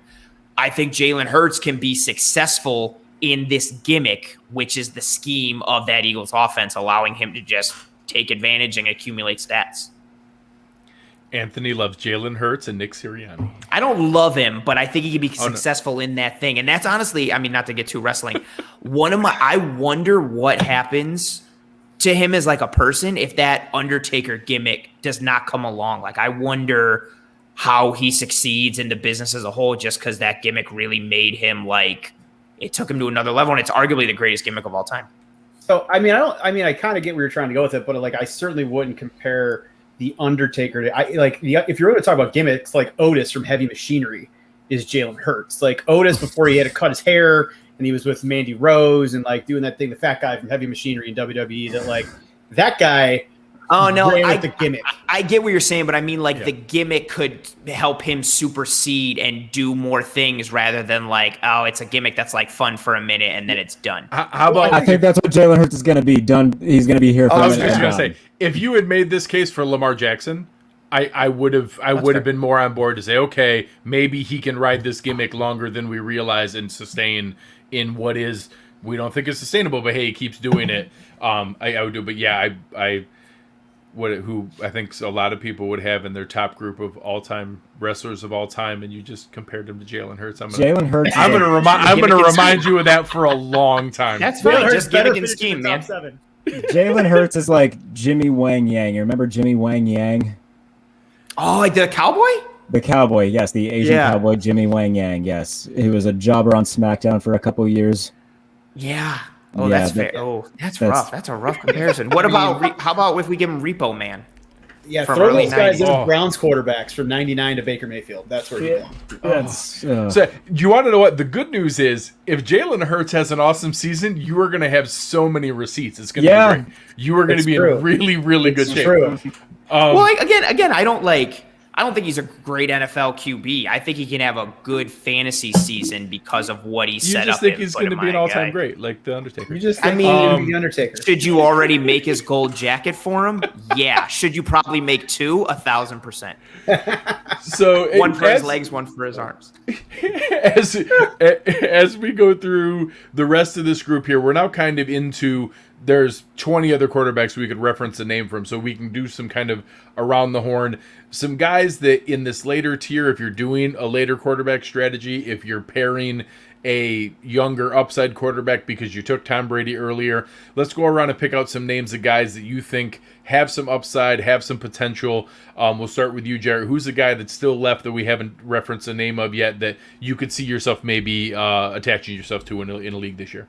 I mean, I brought him up earlier. I mean, Baker Mayfield's a guy who, this offense is starting to really fit him well, and he improved much, from year 2 to last year. I mean, it was a giant jump under Stefanski. So, to me, I mean, I think I very late if I need, a backup or, somebody who I know can be reliable to carry me through a few games, Baker Mayfield would be a guy I could attach myself to. Much like Baker Mayfield to me is Dolph Ziggler. Underappreciated, great in the ring, can sell his butt off.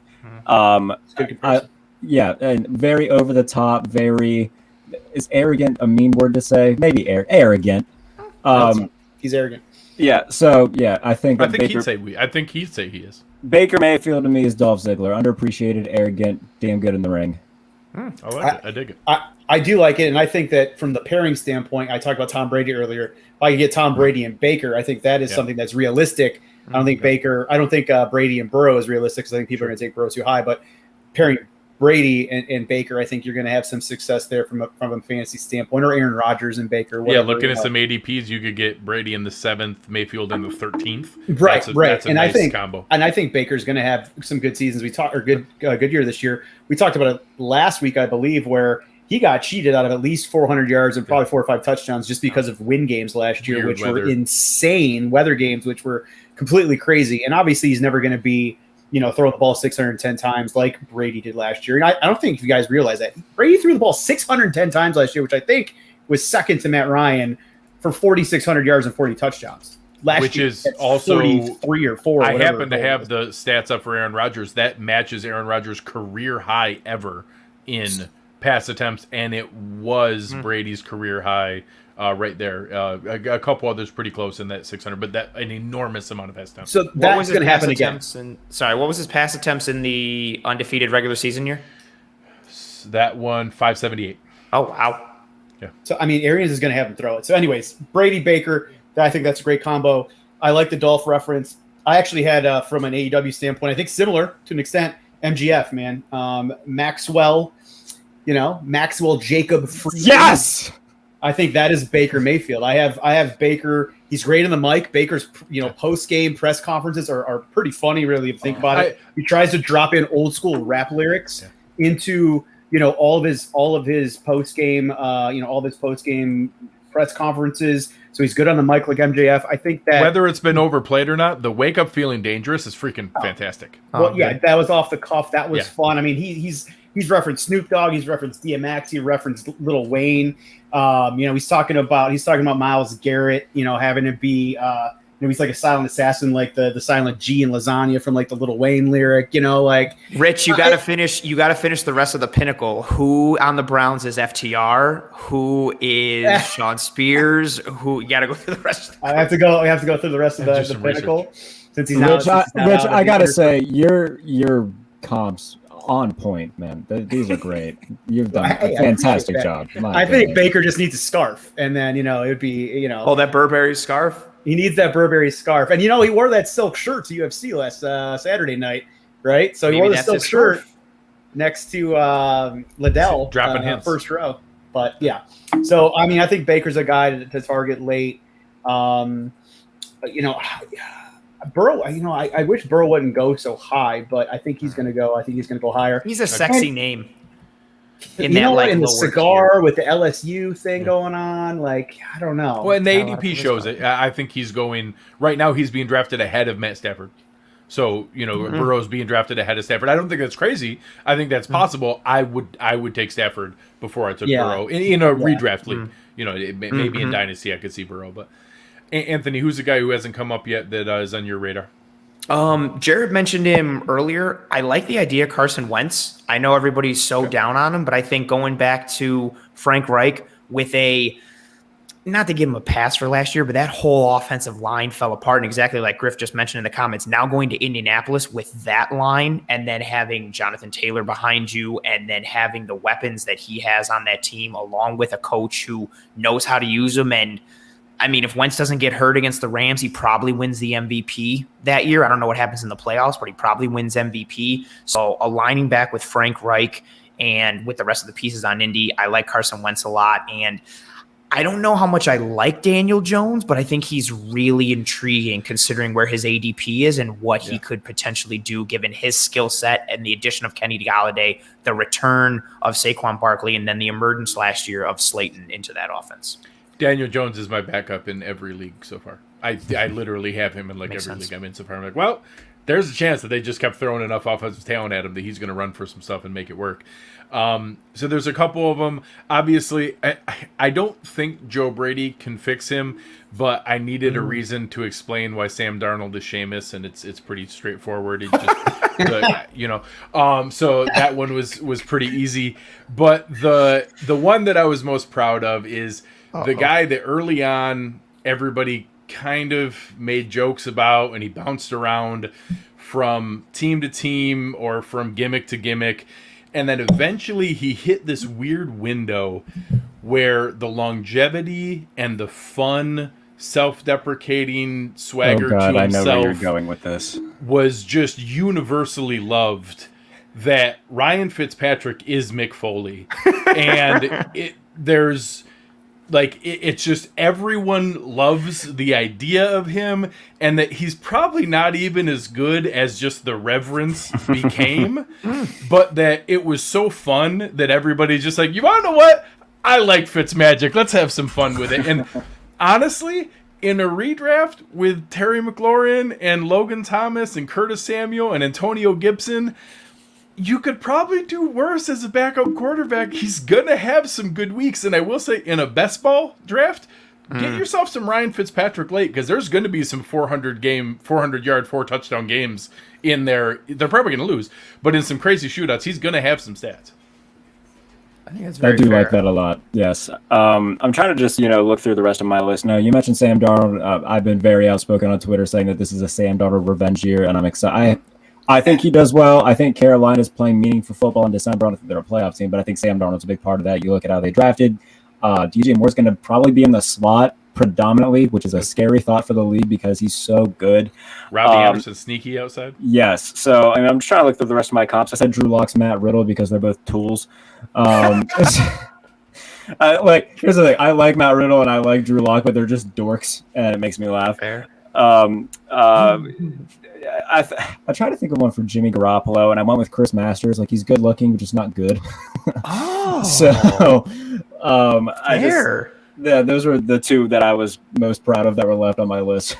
Those are good. I have a question quick for the panel. Is there anyone that you see making a large jump, like a 2-tier jump? Is there someone who you would put, or who you have in like a tier 4 that you could see ending up in a tier 2, or someone you have in your tier 3 that you think could make a jump up into the tier 1?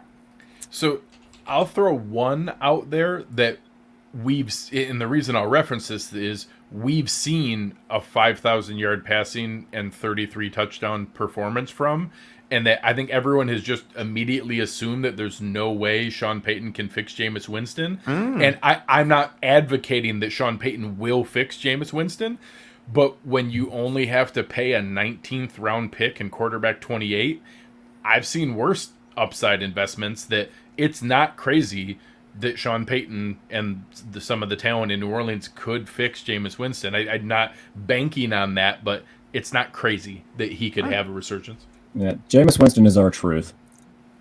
Yep. Oh, yep. Sorry, Greg doesn't know who he is. 24/7 title holder. Yes. R-Truth is a way better wrestler than people ever give him credit for. Yeah. He main evented. What was it? No Way Out with Cena, Miz, and Rock. Yeah. I mean, when he can go, he can go. And his run in TNA as NWA champion, he could really go. He's more than he's hilarious and he's a tremendous with comedic timing and promo work, but he's so much more than just regular athleticism, kind of box that they put him in. Yeah, and to Igor's point, he doesn't age. He looks exactly like I was just about to say that. Yep. Wild. So, Rich, who's a name left that we haven't gotten to on your list? I think we've actually covered pretty much everybody that was on my list that we wanted to kind of talk about. I guess my weird one that we literally haven't said is the name the whole night that I think I see from an ADP standpoint is quarterback 10. We haven't said Ryan Tannehill once. Oh yeah, we skipped him. Oh, he's in my tier 2. Just a name that was out there that hadn't come up yet, and I think we see Tennessee as a rushing offense. I think that I've told myself for 2 years in a row, well, there's no way he can keep doing this at this level of efficiency. Well, now he's got Julio Jones, so he probably can. He can probably keep hitting these deep shots and this weird level of deep passing play action efficiency because now it's A.J. Brown and Julio Jones catching him. I don't hate getting Tannehill. I probably have him right around the Stafford area. Mm-hmm. To Ant's previous point, I think we just found our Sean Spears in terms of Ryan Tannehill. Ryan Tannehill, that's a good one. The chairman. A guy who's like a good wrestler, and Sean Spears, the fact that he's with the Pinnacle makes him so much better. The fact that the MJF, the FTR are around him make him look a lot better. The same way that the run game and the weapons in Tennessee make Tannehill look a lot better. That's a great comparison. That's a great comparison. Yeah, Tannehill was in my Intercontinental title tier with Burrow, Stafford, Jalen Hurts, and Baker. So I had those guys grouped together. But yeah, for whatever reason, we just skipped over Mr. Tannehill, who won me a championship 2 years ago in that trophy behind me. So I do love Mr. Tannehill. I want to do I need to start making a tally of how many times in an episode I point the reference. Yeah, you're like, oh, that trophy behind me. That trophy behind me. That's since it's been here for 3 years, I got to keep. Oh, Greg puts his head down. Oh, that hurt my soul. No, other than that, I had I like Justin Fields a lot. I don't think Andy Dalton's going to, have a very long shelf life in Chicago at all. But obviously fantasy-wise this year, he's probably not going to be great. But, obviously in a dynasty, I would take a look at Fields. He's way down there, in kind of tier 7 for me. So we didn't really bring him up, but I do think he's going to get an opportunity sooner than later in Chicago. Mm-hmm. And that would be kind of waiver wire guy that maybe I would keep my eye on because you always get a rookie that does something. I know we haven't talked. We only talked about Trevor Lawrence from the White Claw thing. As much as I think he looks like a mango White Claw, he's probably going to have some decent games down there in Jacksonville. All my stuff I said about Dak Prescott, he could be a Dak Prescott light.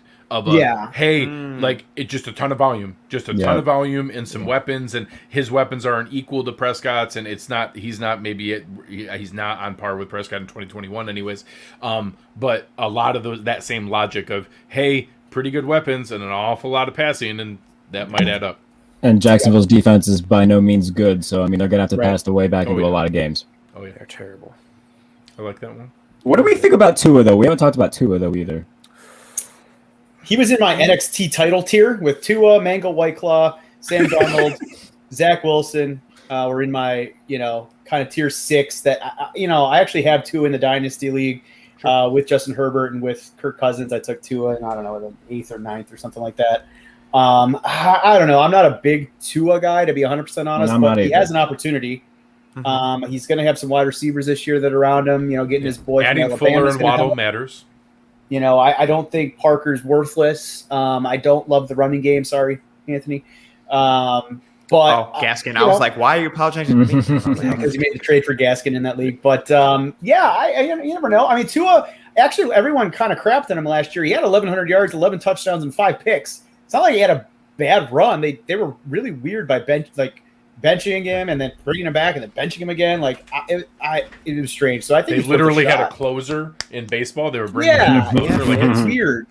It's weird. It's super odd. I still like him. I'm very interested to see what his career trajectory looks like now. And to Greg's point, they've really given him every opportunity to succeed now. I think a receiving core of Parker, Waddle, and Will Fuller is good. I also like Mike Gesicki, as a tight end there. And the Myles Gaskin piece, the reason, to tie it into our thing, the reason I like Gaskin, I like the idea of Tua checking the ball down to him a lot, or how much they run those screens and those little trickeries. And there was some, I forget the post that was made of all the different motion and all the trickeration that, I know it's not a word, but trickeration that the Miami offense did and all the things to open up for Tua. And I think it's interesting to see, does that continue, or does his game progress more to the point where they don't need to do all that? And does he push the ball a little more downfield? I think the idea of adding Waddle and Fuller, does Tua start to go downfield a little bit more, or do you add those guys to take the top off to expand the short and intermediate, because that's where Tua has to live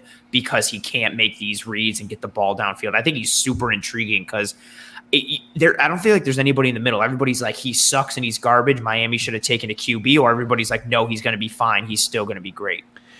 All I know is this is a quick opportunity for me to reference the last 2 times I was most horribly wrong about NFL quarterbacks in the draft. Was 1, my team taking the quarterback I did not want anything to do with, and 2, me begging the Dolphins to take Justin Herbert because he was going to be a bust. And I'm super glad I was wrong about both of those. Really, really glad that Josh Allen's on the Bills and Justin Herbert's not on the Dolphins. It's great. Yeah. It's a win-win. Yeah. I'm going to say another comp, Mitch Trubisky, is Jinder Mahal.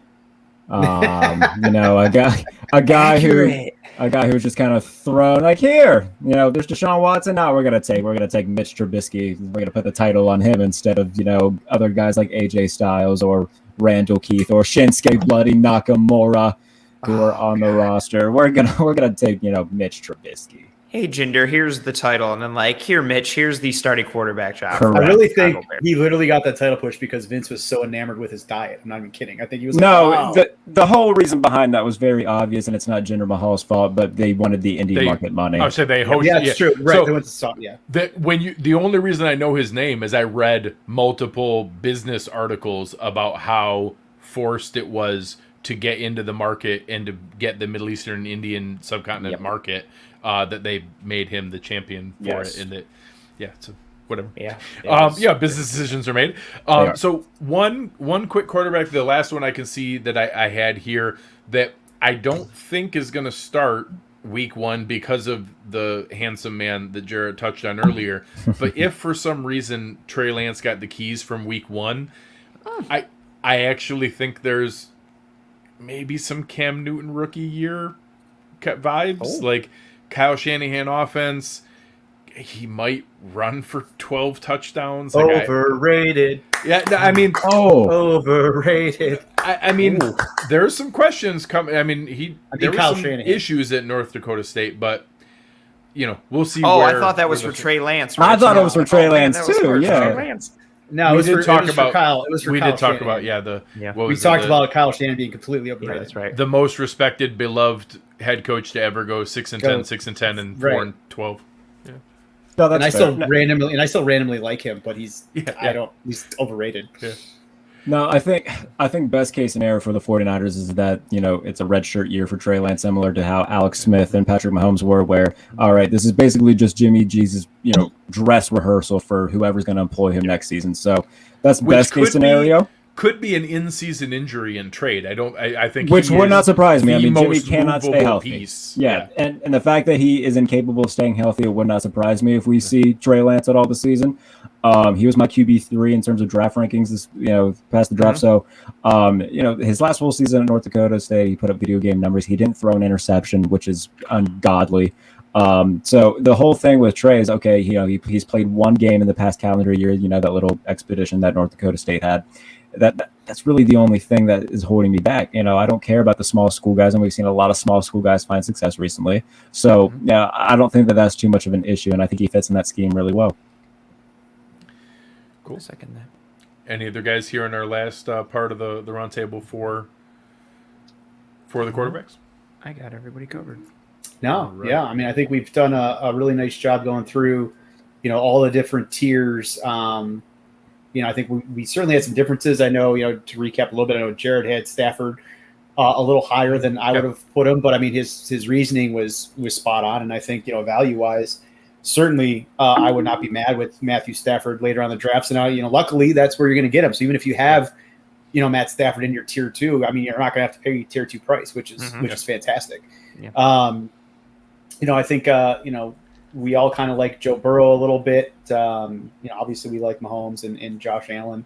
I think everybody was pretty on with Dak, Kaiir, and Lamar. So, yeah, I mean, I think it was a good discussion with some differences and obviously a fun time talking about the different wrestlers. But, Greg, if you don't mind, I do want to just throw out, a couple old school quarterbacks. Ready. And see if you guys can guess who I compared them to. Oh, this is going to be great. Perspective. Okay, so I know – so I'm gonna start with Mr. Jay Cutler of Denver Broncos fame, Chicago Bears fame.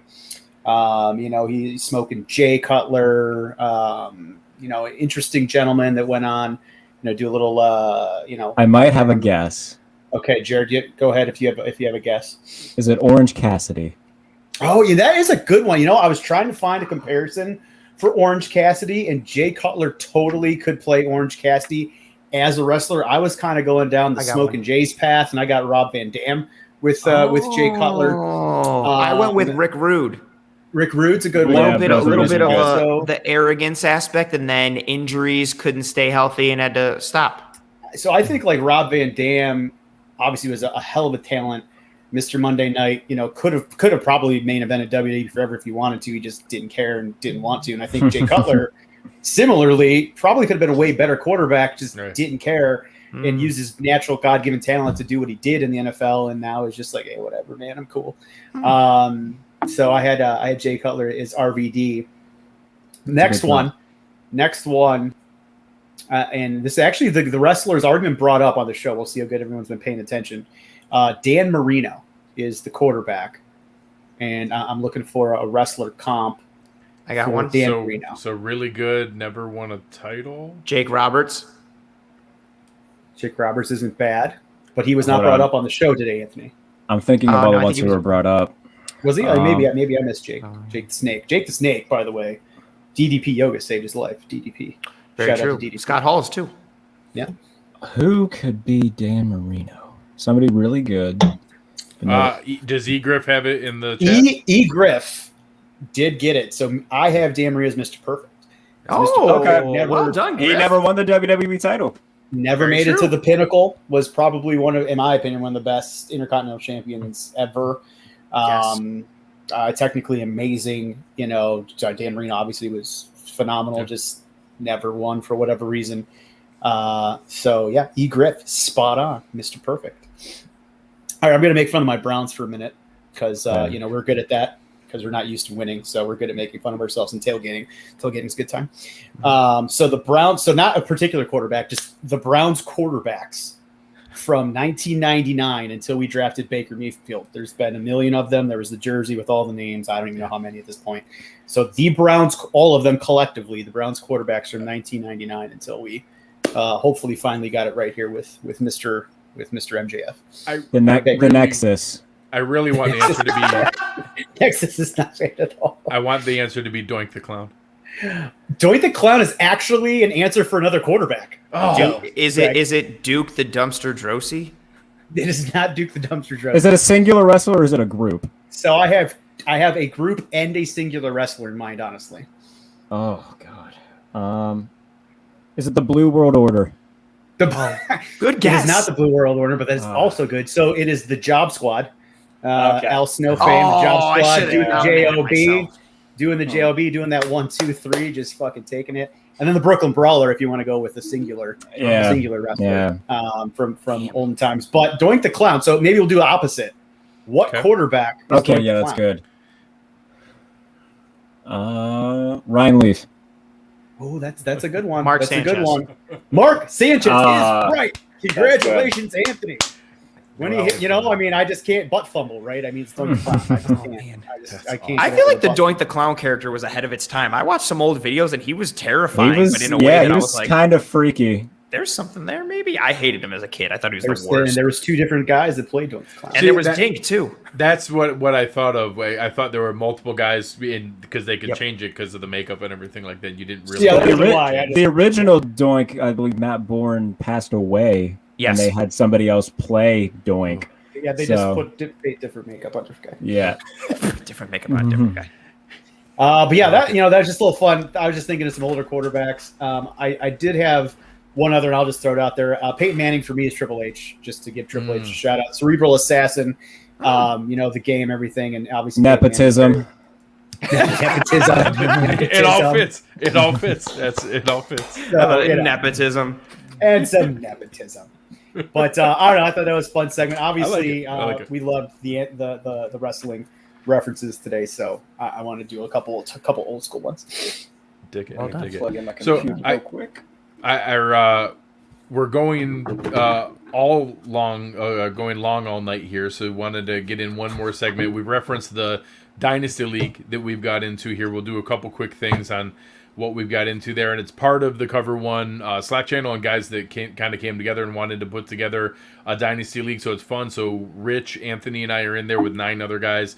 It's been a lot of fun. We're actually about halfway through the draft right now. It's been a slow draft, going 8 picks at a time, but been a lot of fun. It's a super flex with a tight end premium. So when we talked about the different league structures and setups in our first show, we were going through a lot of things, and this is getting, further and further into the more technical side of things. So 1, it's a Dynasty League. 2, it's super flex, meaning you can play 2 quarterbacks a week, really increase the value of quarterbacks. Then you add in tight end premium, it adds even more value there. And it just, anytime you get into those areas, now between Dynasty, super flex, tight end premium, I like adding more flavors in there like that because it gives everyone different paths to go down of how you're trying to play, whether you're playing for right now, playing for later, starting off in the draft with a quarterback and a tight end in the first 2 rounds, which would be crazy in other formats. In a format like this, you might be able to make that work and actually have a path to a title. So I like it that you can give people different paths to try to build their team, and it's interesting to see how that's played out in this league. Yeah, so, Greg, it was a great overview of the team. And I thought this was interesting to kind of talk about. And, Anthony, I think you put this on Twitter. Like, I know nobody really loves to talk about their own fantasy teams because people don't give a crap. But I find this interesting because for those of you that are interested in Dynasty leagues or maybe haven't done Dynasty before, I think it's interesting to hear about the strategy and the approach for people that are doing kind of a long-term one, because we've had to buy in for multiple years into this Dynasty league. So it's not if you have a bad season, you can kind of cut bait and run. You've had to buy in for multiple years. So I think it's 28 rounds, I believe, is what we're trying to do. Again, the two QB, which is a big difference. I guess Greg mentioned some PPR bonuses for tight ends as well as first downs, which is going to be interesting. We did. So Jarrett, we did half point PPR, half point per first down. Oh, okay, that's interesting. Yeah, and then added an extra 0.5 for tight end premium. So that's good. Yeah, no, I like that because after Kittle, Kelsey, you could probably throw Darren Waller in there. Every tight end. I mean, you have one tight end, you have the other 29. So no, it makes perfect sense. So I mean, it's been awesome. I think I've had a really great time, and also not that Sleeper is a partner of the show or anything, but that Sleeper app I think is great for hosting the Dynasty Yeah, League. fantastic. Phenomenal. Yeah. I've actually DM'd them to see if they want to sponsor the show. Yeah, no, so free plug for them because they're great, honestly. So I've had a great time, and obviously when you're drafting in July too, ahead of training camp, there's a lot of unknowns. But as a dynasty, I think it's a perfect time, and it's really just been fun to get into football season. Probably a couple weeks ahead of when I normally would have started doing some main drafts. So I do want to do a quick roundtable with Anthony and Greg and just ask a couple questions about it, since we want to get into the dynasty a little bit. And Jarrett, feel free, throw in your opinions at any point during this. Mm-hmm. So Anthony, I want to start with you. What was your strategy going in at a high level into this dynasty? I think this was one of your first experiences with the Dynasty League. Did you have a strategy going in, and have you changed that strategy now that we are 13-ish rounds in, or are you still kind of on your original path? Good question. Go Hawks. This was my, as you alluded to, I've done a lot of, Rich, I don't even know if this is the official term, but you coined it earlier when we started getting together and talking and stuff. I've done more of like Dynasty, but it's more like deep keeper type stuff where you like 5, 6, 7, 8 keepers type things like that. This is my first full Dynasty. Everybody you're taking, that's your team, that's your thing. So I went into it with a good knowledge of like what needed to be done. I obviously did a lot of reading up and strategizing and did mocks and did things like that. But the 2 QB aspect, the super flex aspect, a little bit of strategery there from Mr. Will Ferrell as George Bush. The super flex aspect is what really drove it for me. So I knew I had the 5th pick and I knew I was going to go QB. So that was a change for me right there. And then from then on, I kind of just wanted to play the board and how it went. And I know a lot of people mentioned it in the chat in the group, like you can't really balance the two. You either have to go like future or you go now, and then you kind of go from there. And I felt myself, my first 3 picks, I really liked from the both standpoint. I thought I had a really good mix of guys who could win now and then guys that were building for the future. As the draft has gone on, I have changed that a little bit. I felt myself grabbing more guys that I could bolster, that would bolster my lineup for 2021. Then I acquired some draft picks that I could use to potentially fill those spots in 2022 and 2023. So I found myself starting off going a bit more long-term. And then as the draft has gone through, I kind of switched a little bit and was filling my roster from a now standpoint as well to kind of bolster some things. Okay. And just real quick to stay with you, based on that, what were your top 2 picks for everybody out there? My first pick was Kyler Murray, and then I came back down the snake and got A.J. Brown. I wanted DK Metcalf, but Rich, you were very sneaky with him right before. Some jerk face took him. God damn bald mother. But so you had Kyler 5th pick overall, you were picking 5th, right? And then what was that, 2 whatever? Yeah, so Did it you was make any trades in the second round? No, I didn't do anything. Came back at 2-8. Yeah. Okay. Yeah. So Kaiir was pick 1-5, and then AJ Brown was 2-8, and then just for reference, for whatever the hell, going back at 3-5, I took Calvin Ridley. Okay. Yeah, that's a hell of a start. And Greg, same question. Strategy going in. Did you change it? And then first couple picks. So, a lot of dynasty leagues, I think people get so enamored with the future and youth that really good players fall, and I think that we all overestimate our ability to predict what's going to happen this season, let alone 3 and 5 years from now. And people really, really overweight that. So I end up normally leaning into more now value, trying to win early, trying to cash in those leagues, and then just see how it goes and kind of play it out as you go. I almost had to pivot a little bit in this league because so many guys were leaning not full redraft but more so into early standard value that I started to maybe pivot a little bit more future looking as we go. But it was interesting to see how guys went, and I think it really spelled out. I think this was maybe half the league's first dynasty league. So there was a handful that had played that format before, but it was interesting to see. I was lucky picking 11th, and I had Dak Prescott fall to 111 in a Superflex startup or Dynasty startup, which was very fortunate. And then with the tight end premium, I thought more people were going to go tight end early, and it certainly wouldn't have got back to me at the end of the third round, which is, at pick 34. I went Travis Kelce on the trip back. So I don't know that he would have gone quite that high, but I would have also not gotten one of them getting back to me at the end of it. And I really like the differentiation you get with a premium tight end. So I've gone with one of Kelce, Kittle, Waller, those guys. I haven't quite jumped on the Kyle Pitts bandwagon yet, but I've tried pretty hard to get one of the 3 premium tight ends in a lot of leagues this year, and like the safety that it gives you, especially if it's tight end premium. But even in other leagues, I like not having to worry about that. So I started out going all win now. I kind of pivoted a little bit from that, and I started very non-traditional because I went with a quarterback and a tight end in the first 2 picks. Yeah, I similarly went quarterback. I went Justin Herbert. I think I mentioned that earlier in the show. 1-6 right after Anthony took Kaiir. I would also have been interested in Kaiir if you did not take Kaiir at 1-5. But I love Justin Herbert. I think he's literally the West Coast Josh Allen, and I think he has a similar, ability to make that jump this year. So I was happy, and I traded back from 1-3. To put it in perspective, I had picked 1-3. I had actually picked up an extra second round pick, got for my third. To trade back from 1-3 to 1-6. Gentleman wanted Mr. McCaffrey, and I'm not. I wasn't big on CMC at pick 3 into Dynasty. I just think running backs are, they don't have as long of shelf lives as the other positions.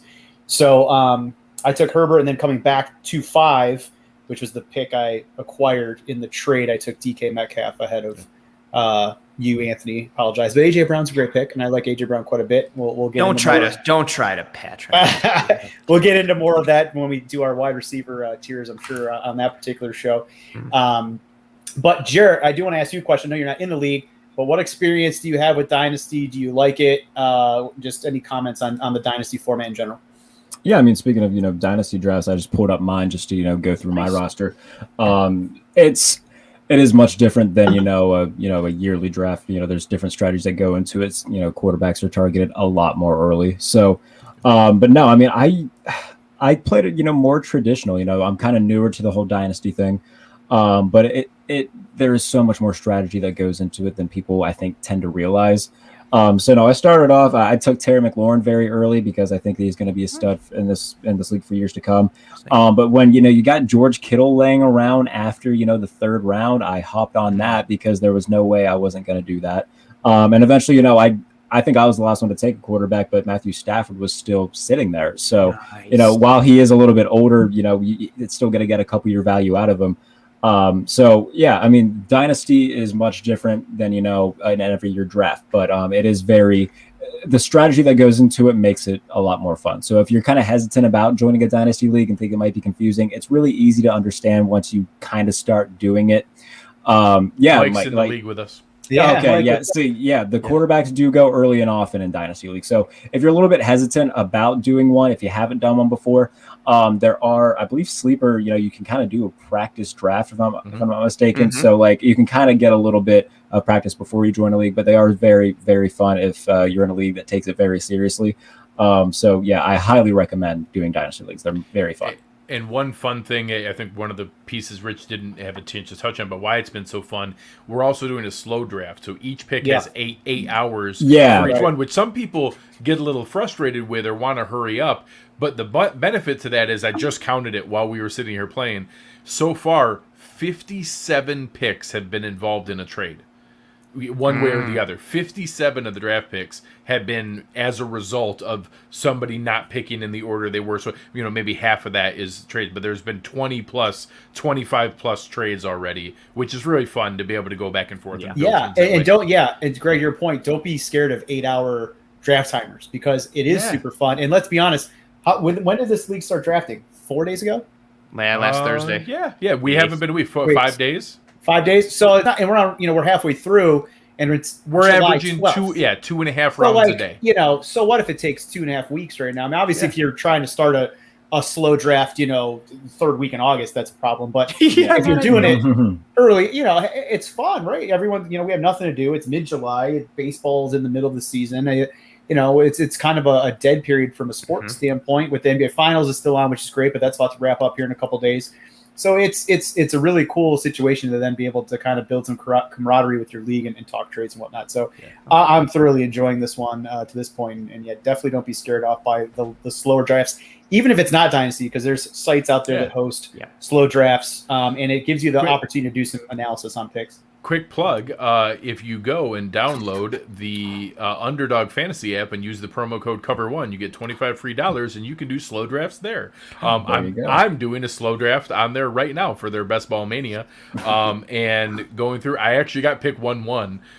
So I of course took Christian McCaffrey because it's a single 1 year league and it's not super flex. And it's fun just kind of watching the guys go, and I check in every once in a while when it's coming up. And, if you want some practice with that, go ahead, download the Underdog Fantasy app, give yourself a shot to be able to play around with it. And as we go later on, as we get closer to the year, we're going to do some live drafts on Underdog live on the show so you can watch it and actually trash talk Anthony, Rich, and I while we're drafting with you on the show and have some fun with it. So really looking forward to it. And it's my first experience doing it. I've been pretty impressed with it so far. I think Jarrett and his wonderful hair should come back and be a part of one of those leagues. Yeah, come and do an Underdog. I would be more than happy to do that. Yes. Awesome. So great tie-in, Gregory, on the Underdog promo. And yes, I've done one draft so far in Underdog as well.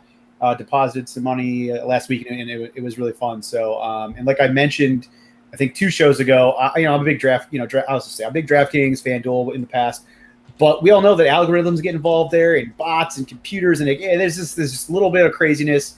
So Underdog, in my opinion, is an underdog right now, right? There's not as many people on it. You don't have the algorithms. You don't have as many of the bots, So I think you have a better chance of winning, and it's not, you are actually drafting players. It's not just going up and doing, the salary cap type stuff. And the pick'em things for the states that allow it look really cool. We're going to try to do some pick'em segments as soon as they future release shows, we're going to have fun with it. Which I think will be really fun to keep kind of a running count of how we do on that as well. So, be awesome.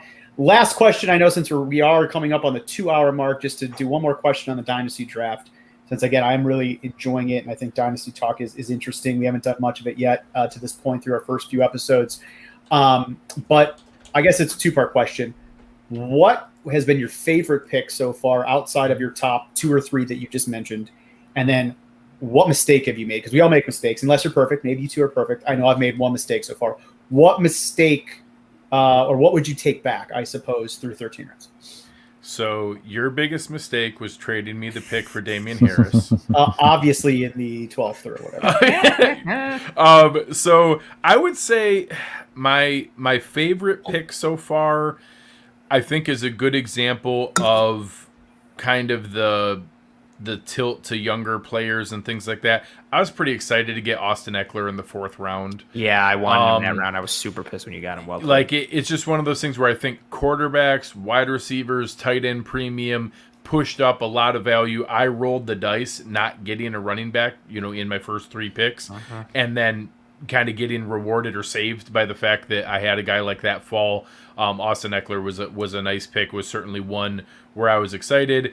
And then the one that I made my biggest mistake was I overestimated my ability to be able to trade for a pick, and I like Robbie Anderson, and I was happy to be able to have it, but I really wanted to handcuff Ezekiel Elliott with Tony Pollard, and I knew the guy coming up was going to pick him. I absolutely knew he was targeting him, and he was doing kind of the anti-fragile upside down thing. He had the eight receivers and only had 1 running back, and I knew he was going for Pollard and Alexander Madison and those kind of high-end handcuff guys. And I didn't catch it in time where, in hindsight, the next wide receivers after Robbie Anderson, that if I had gone the other way around, and I still could have got Mike Williams, I still could have got Michael Gallup, I still could have got Will Fuller, and, maybe I like Robbie Anderson a little more than them, but I wouldn't have cared if I had those guys, and I would have felt a lot better.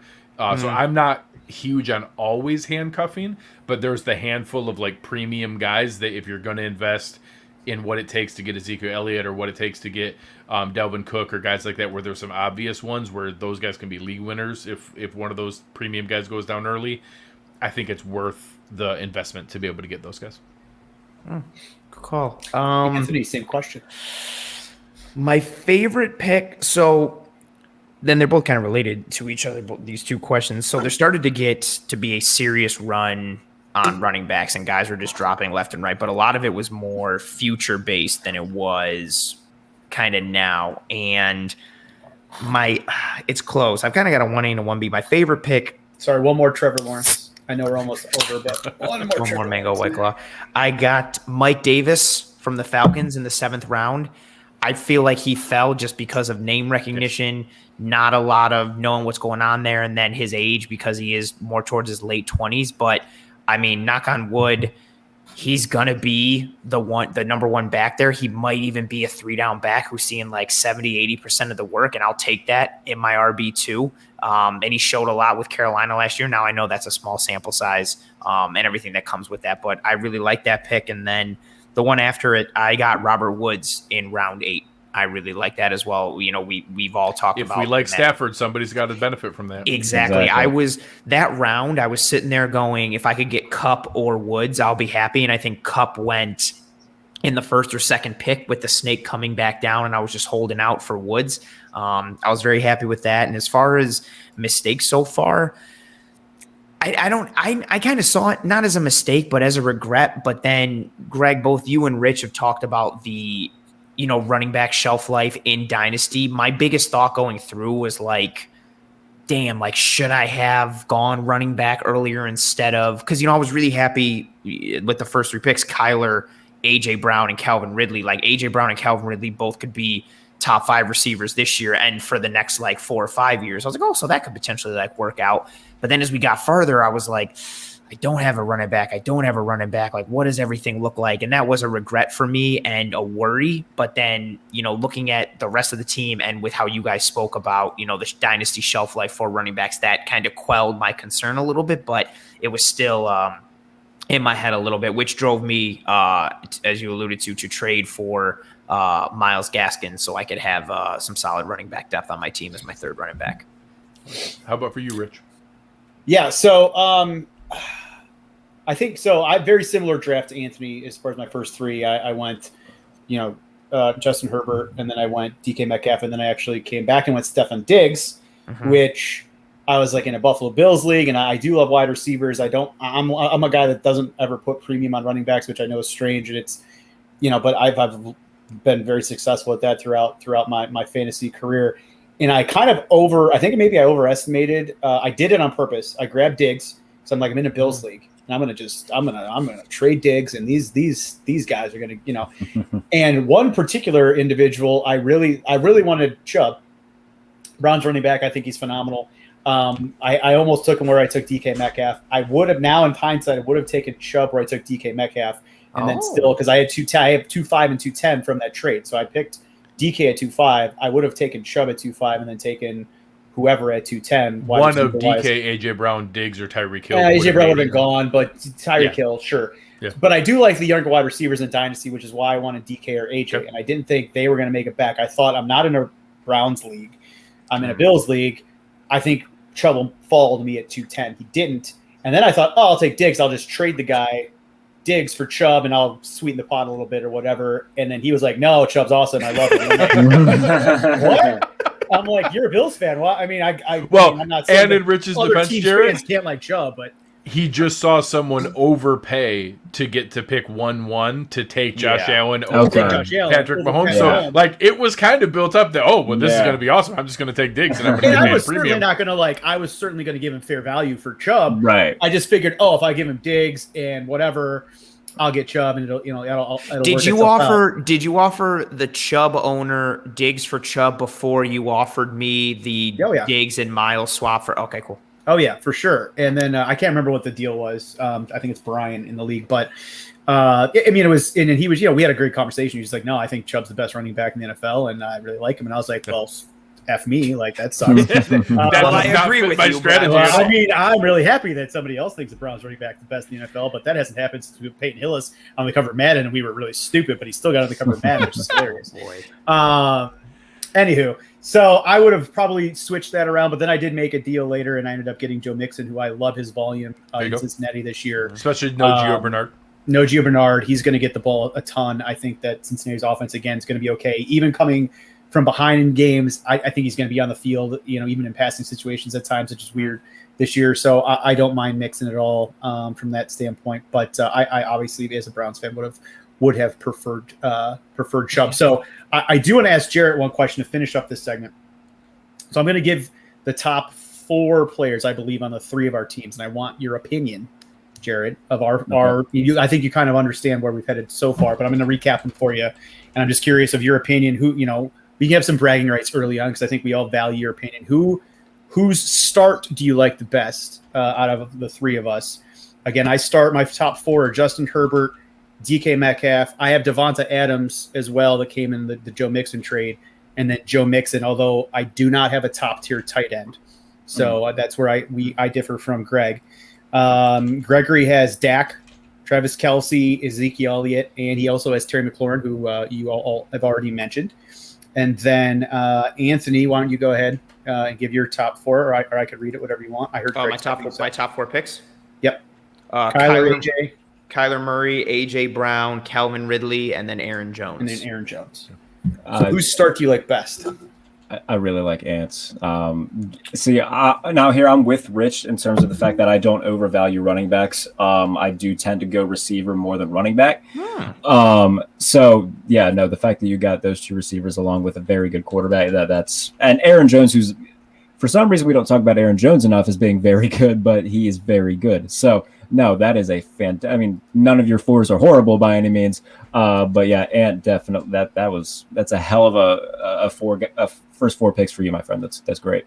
Thank you, sir. Anthony, you get some great props from Jarrett, which is awesome because I think you're going to be in trouble with the Jalen Hurts take. So it's good that you got the props from Jarrett.